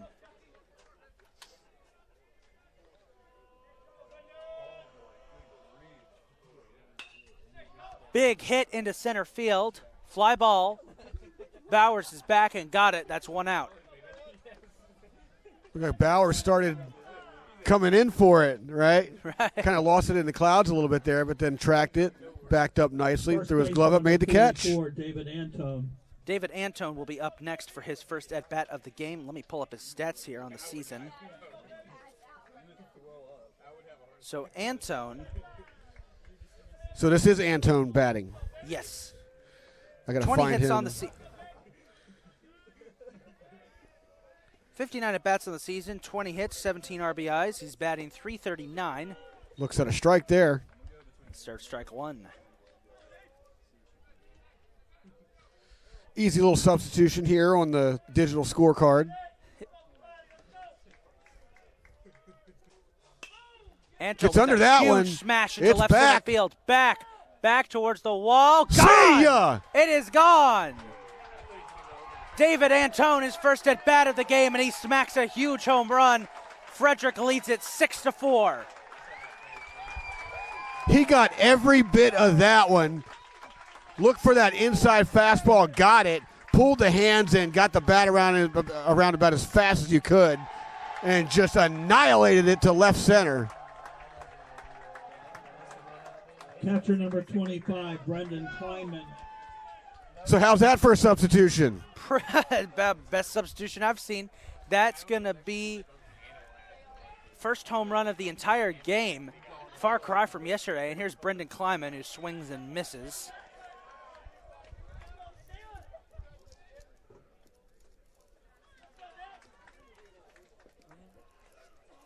Wow. You want to get the momentum back? Just hit a home run like that, you know? Pop little fly ball to right field. Yep, and Well, you Elliott got will it. catch that one. That'll be 2 away. My bad. I didn't mean to talk over you. No, you're good. You're good. You're good. If you want to do right official, fielder number 42, Dimitri Jamison. I would say if you want to do play-by-play, there's game 2. I will happily jump over and do color. For Oh, yeah, my we'll switch it up on game 2. Yeah. For my home Cardinals, I'll do There we color. go. I'll do my best try at doing color commentary. I think you're going to do great. I hope so. Back to the top of the order we go. It's Dimitri Jamison, right field. 1-1 count. Gets a sign. Youngberg looking in. Pitch number 54 coming up. In the dirt.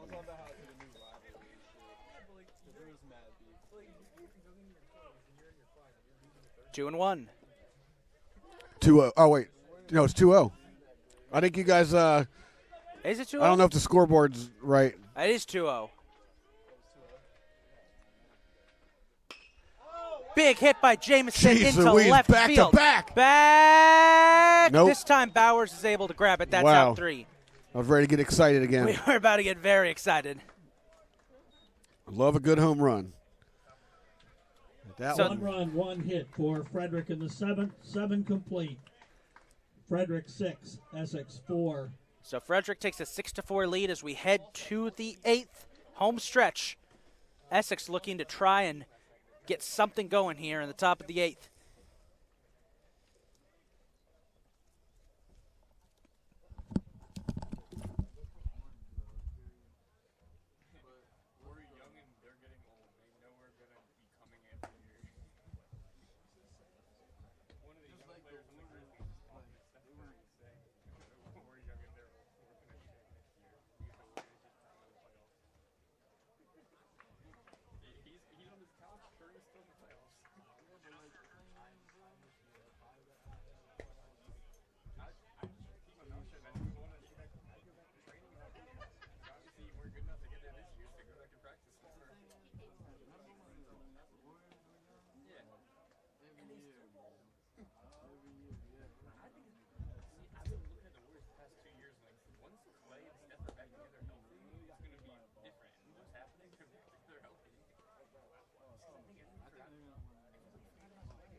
So Frederick's going to keep Brendan Long on the mound. He came in, relieved John Cummings, who pitched 6 to start the game. And it's been Brendan Long ever since.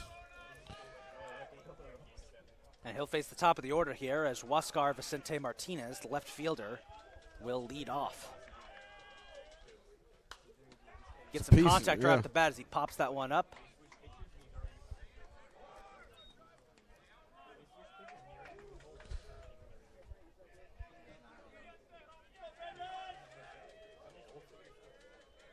Oh, and 1 count. Oh. That one low, ball 1. Surprised Martinez didn't go for it. Stayed up.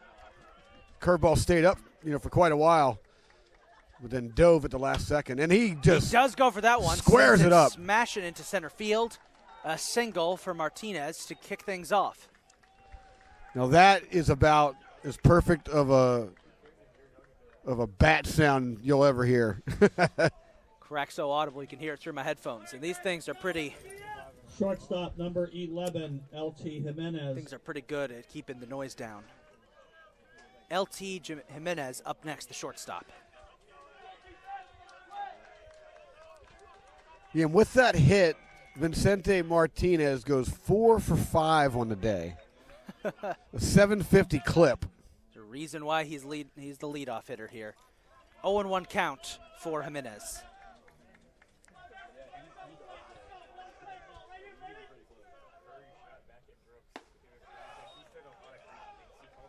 Outside pitch, ball 1. Martinez can run. We'll see if Essex wants to get aggressive here in the later innings. They need to get runs here. They don't want to go to the 9th, trailing by anything against the number 2 team in the country, number 1 seed in this tournament. Well, they've out-hit them 10-7. They definitely need to get aggressive here, though. 2-2. Even up the count.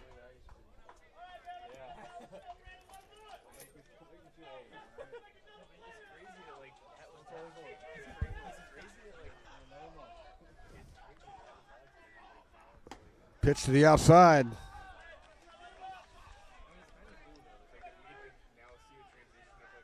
Will bring us to a full count, 3-2. Frederick's got somebody up in the bullpen over there stretching out. Can't see a number on that just yet. We'll get back to that. Full This might be longest game, though. Jimenez. Swing! Miss. That'll be out 1.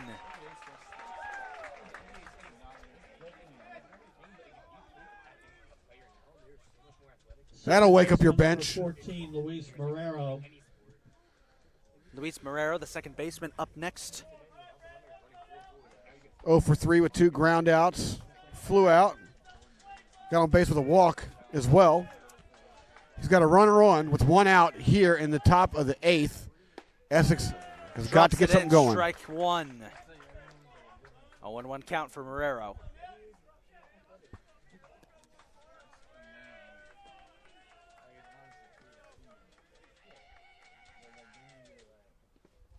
In the dirt, he's taking off. Inside, here comes. Stealing second, he's going to get there. Martinez manages to steal second, got it.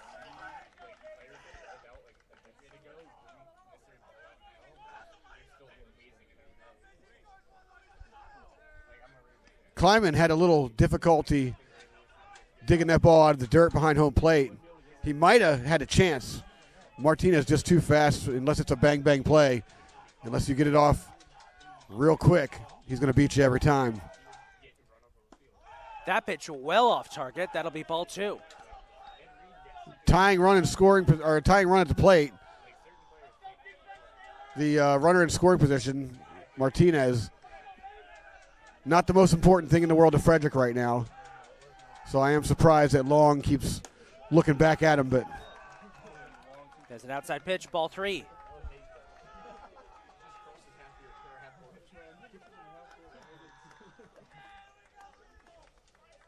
Three and 1.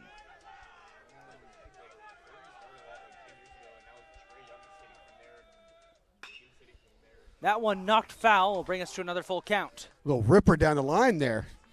Definitely some power behind that.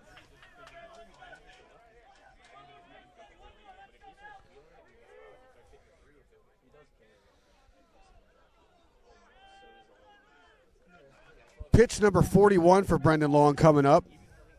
He's only been in for one full inning. Yeah, inning and a third. And yeah, third. Already 41 pitches. It's his game for now, though. Too high. High Loses pitch, him. ball 4. That'll put 2 on. And we'll bring up Mitchell Haywood, the first baseman.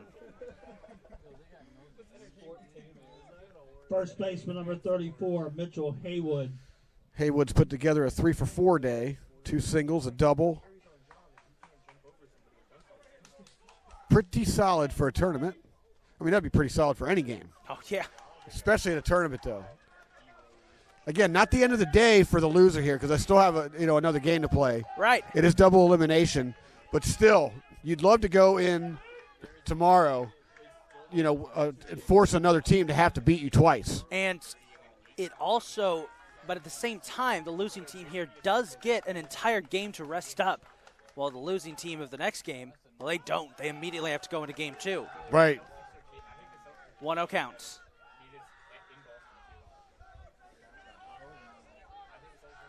Well, we're here all day, so Oh, yeah. whoever plays, they get our beautiful voices. That is true. Inside pitch, ball 2. Bring us to a 2-0 count.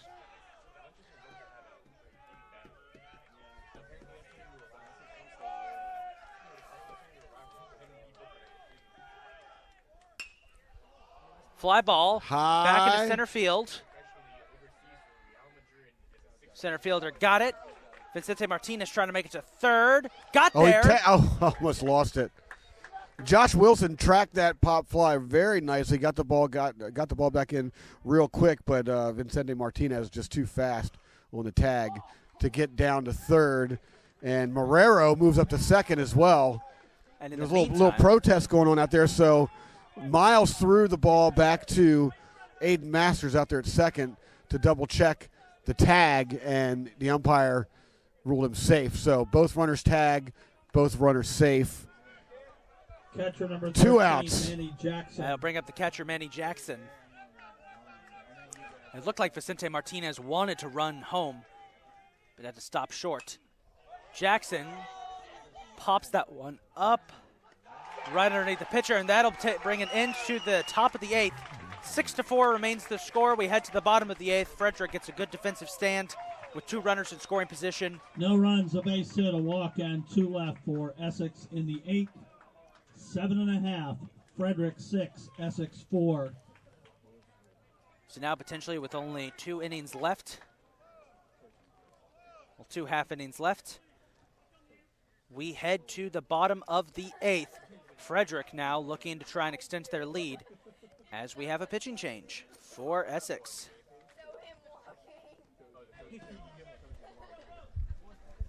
Pitching now for Essex will be number 16, Tommy Peefley, freshman right-handed pitcher from Milton Wright High School.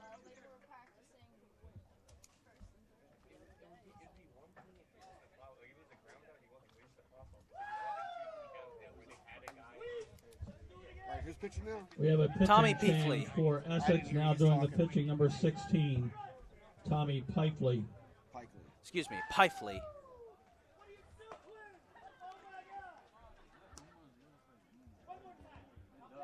How do you spell the last name? Last name is spelled. Last name is spelled P-E-I-F-L-E-Y. Peifley, gotcha. And what's his number? He is 16. Righty or lefty? Righty? Righty. Looks like righty, yeah.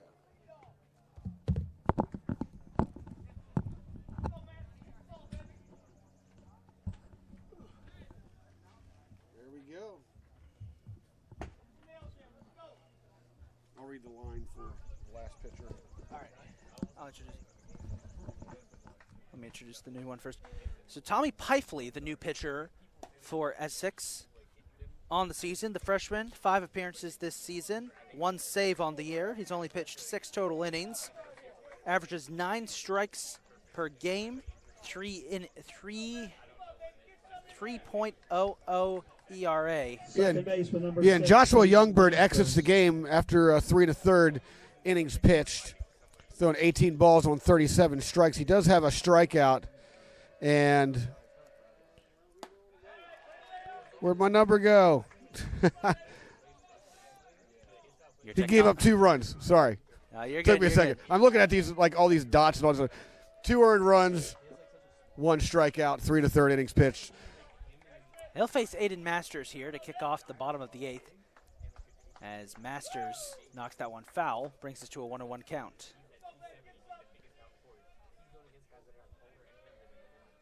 Six-4 ball game, man. Here, bottom of the 8th, really tight. Masters tips that one foul again for strike 2.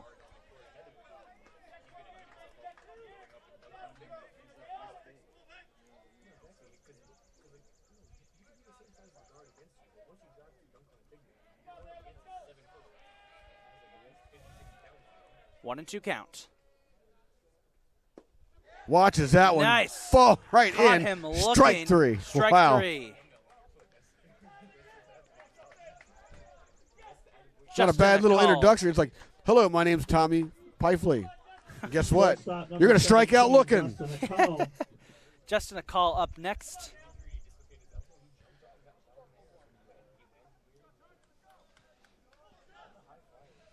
One for 3 with a single and a strikeout. Outside pitch, that'll be ball 1.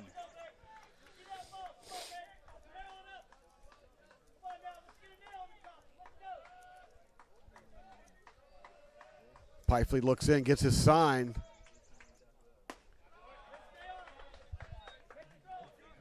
Two and 0.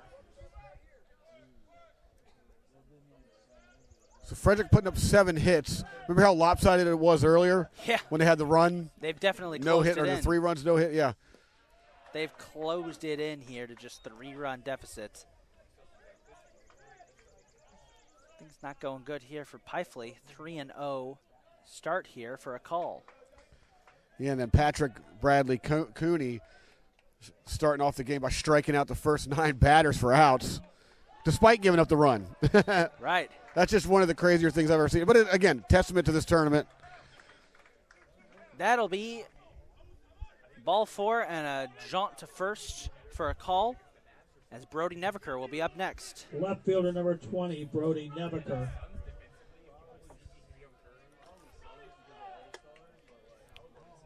Nevaker's 1 for 3. Does have a single.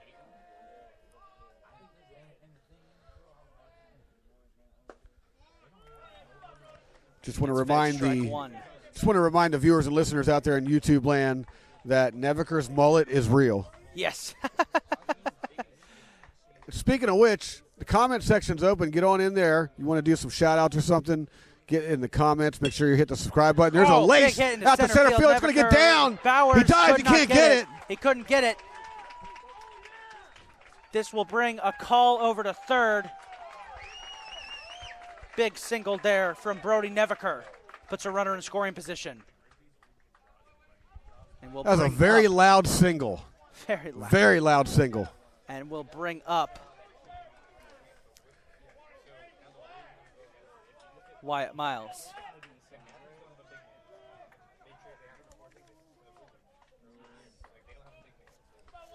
So you got runners at first and third here with just one out. Wyatt Miles. Bowers made one heck of an effort trying to dive for that ball. Fortunately, you know, the field here helped him because once that ball squirted by him, the grass slowed it down.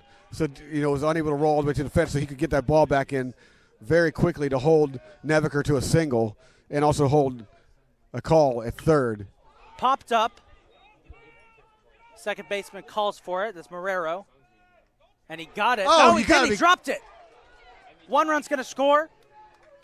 Nevaker will make it. Will make it to second. Wow. And I can't believe Marrero lost that one. He just dropped it. He just dropped, straight I up thought dropped he had it it for a second. It just bounced out of his glove. Eric Elliott, luckily, was right there to try and scoop it up. And now Coach O'Connor's going to come out and argue that should have been Nevaker should have been out at second.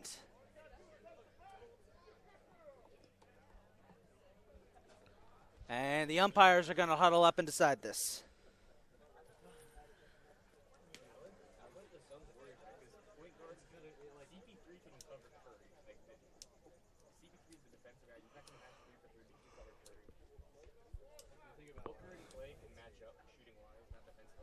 So they take a 7-4 lead here. Umpires are gathered over there discussing the play. I don't think they're going to overturn it. I would be very surprised if they did. Oh, they're going to call it. They are going to overturn it. You've got to be kidding me. They No way. Well, Okay. bang, bang plays without video. They're just going to get together like that and overturn the play. Wow. So there's 2 outs then. I don't think I've ever seen that before. Well, how about that? Yet again, another one of those things you see in this tournament that I should have put that on the list right there. An umpire gathering who's going to overturn their own call, their own bang bang call, and they just did it right there. Wow. So I need to adjust this. Well, this will bring up Josh Wilson, center fielder.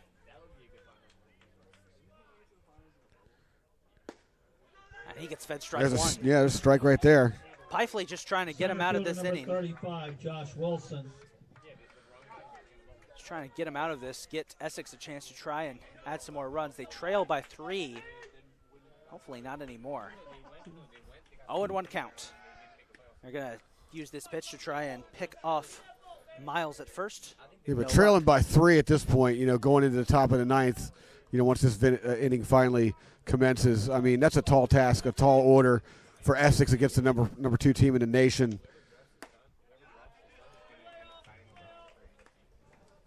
One and one. But they got to be feeling a lot better, now that they only have 1 runner on with 2 outs at first. With Wilson batting here. Looks at a ball outside. Outside pitch. Bring us to a 2-1 count.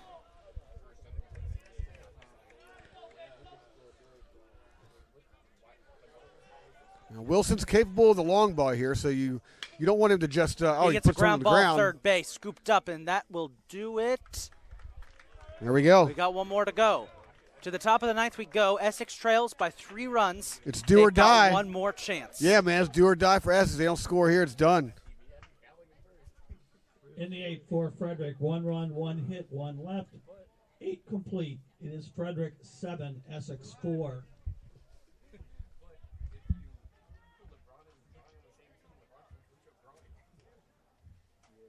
We just went over the 3-hour mark. We'll bring that up when we come back. Stuff like that. Pretty interesting.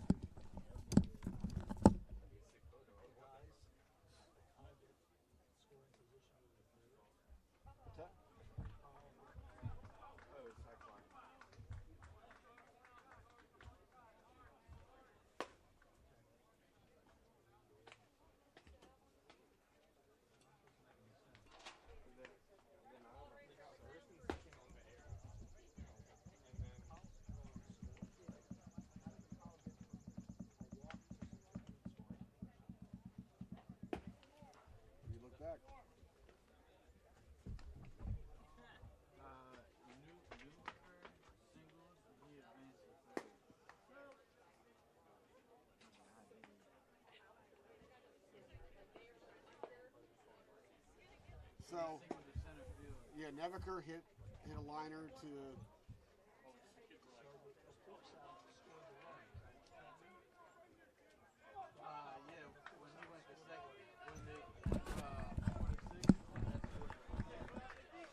It's crunch time here in Game 1 of our tournament. Oh, yeah. Game 1 today, I should say. Emmanuel Maldonado, the designated hitter, will lead off here, facing off against Brendan Long staying in. It's his game. There's strike one. Down 3, Essex needs a little bit of a miracle here, down 7-4. It is doable. Wow. Doesn't help that there are 2 great strikes thrown in a row there by Long. Excellent 0-2 count. Curveball there. If you're not standing behind home plate looking at that one, oh, man. And there's strike 3, got him looking. 1 away. Here comes Liam Bowers, the center fielder. Center fielder number 3, Liam Bowers.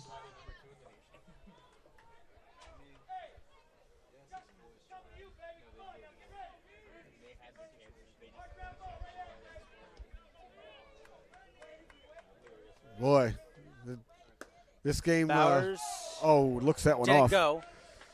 This game's definitely turned into the one we all expected. Oh, number yeah. 1 versus number 2, Essex Frederick. There's strike 1. Frederick crowd really wanted to strike on that first pitch, wouldn't get it. Oh, yeah, close pitch, yeah.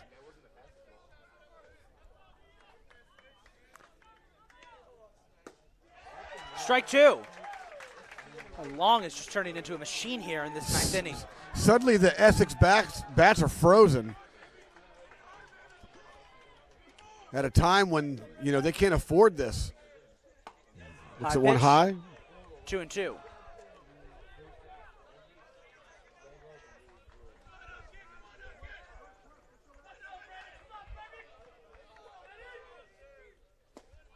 Outside pitch, that'll bring us to a full count. Just kind of lost control of that curveball to the outside there.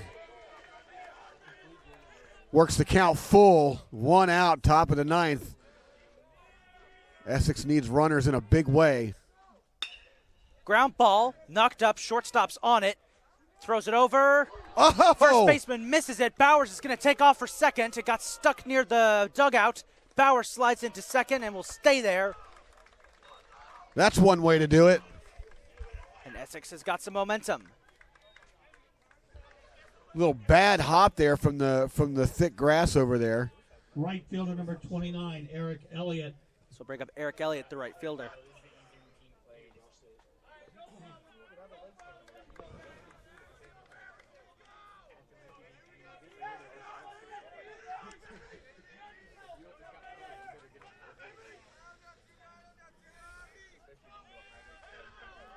So you got a runner in scoring position here. Still got to get Elliott on, or at least the next batter, in order to make a serious run at this. 1-0 count. Swing and a miss. Strike 1. Big old healthy swing there. Elliott does have a single today. He's also drawn a walk.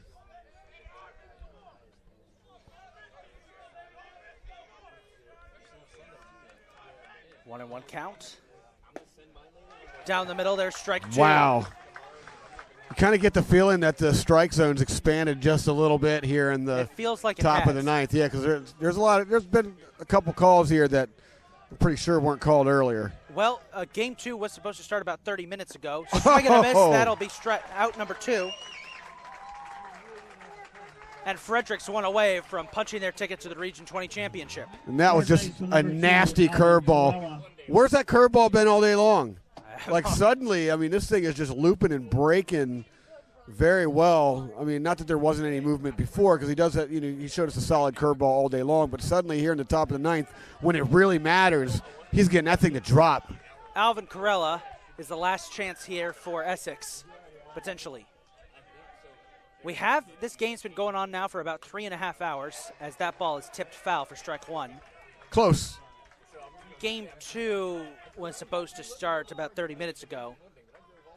I mean, I figured it was, tournament, Yeah, nothing's ever going to happen on time. Those start times on the bracket are suggestions. Yeah, exactly. 0-1 count. Outside a bit, that'll be ball one. Frederick fans are certainly fired up for this one. Oh, they are. They know. They're yelling out every they're only pitch. 2 strikes away from a Region 20 championship game berth. And whoever wins this, it almost becomes impossible to lose the tournament, really, because I can't envision either of these teams losing 2 games in a row. Yeah. So the winner certainly has an advantage. 2-1. Moving forward.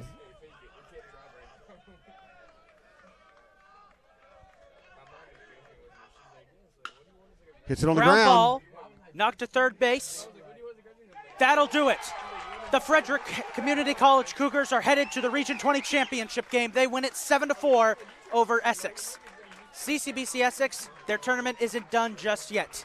They'll wait to see who loses this upcoming. They will face the winner of the upcoming matchup between Chesapeake and Catonsville in the second semifinal. Final score: Frederick 7 and Essex 4. Frederick moves on to tomorrow's championship round. Essex is scheduled to play in the 4 o'clock start game, whatever time that game starts, against the winner of the Catonsville-Chesapeake game. Ladies and gentlemen, if you are leaving us now, we thank you very much for coming. We remind you to buckle up before you leave the campus, and we wish you a pleasant good afternoon and safe drive home. So Frederick over there in left field celebrating this big 7-4 victory, and what was a close battle throughout the entire day. And again, that first portion of the game where they were able to score without hitting the ball at all. John Cummings started for Frederick, went 6 innings, threw 58 strikes on 37 balls, just 3 strikeouts, but that was good enough to keep Frederick in it, and gave up 4 runs. He was relieved by Brendan Long, who came in and finished the game out with, again, a spectacular 9th inning. 4 strikeouts total. Didn't give up anything. No runs were given up by Brendan Long, so he came in with the strong save, if you will. And then over in Essex, not in Essex, but on the Essex side of the pitching spectrum, the game was started by Patrick Bradley Cooney. He was pretty solid through 3 2/3, striking out 9. Those 9 that I talked about, the first 9 outs of the game recorded by the Knights came by way of the strikeout. Then he was relieved by Joshua Youngberg, who went 3 1/3, pitched solidly as well, got 1 strikeout on his own, but did give up 2 runs there. And then Tommy Pifley finally came in, of course, through 1 inning of hard ball there with 1 strikeout. But nevertheless, the most important stat line is the box score, and Essex only able to put up 4 runs against a very powerful, the number 2 ranked team in the entire country, the Frederick Cougars, who come to this tournament as the number 1 seed, who go on. Now, it's going to be almost impossible for Frederick to not win this thing because it's a double elimination. Well, we'll have to wait and see what happens with Essex. They will face the winner of our upcoming matchup between Catonsville and Chesapeake. That's coming up in about 30-ish minutes. We thank you to everybody who watched this first game of our tournament. Oh, check that, 45 minutes. 2:15, yeah, 2:15 first pitch. Yeah. So we'll be back in about 45 minutes, folks, with our second game. I want to thank Mr. Jimmy Flame for joining me today on the broadcast. Yeah, man, my pleasure. We'll be back for game 2, where I think we're going to swap it up. I'm going to do color. You're going to do play-by-play. Yeah, baby, let's do it. It's going to be interesting to have. It's never done color before, so hopefully my knowledge of Catonsville is going to help me out here. All right. Thank you to everybody for tuning into this first game. This is Isaac Donsky signing off, but don't go anywhere. We'll be back in about 45 minutes.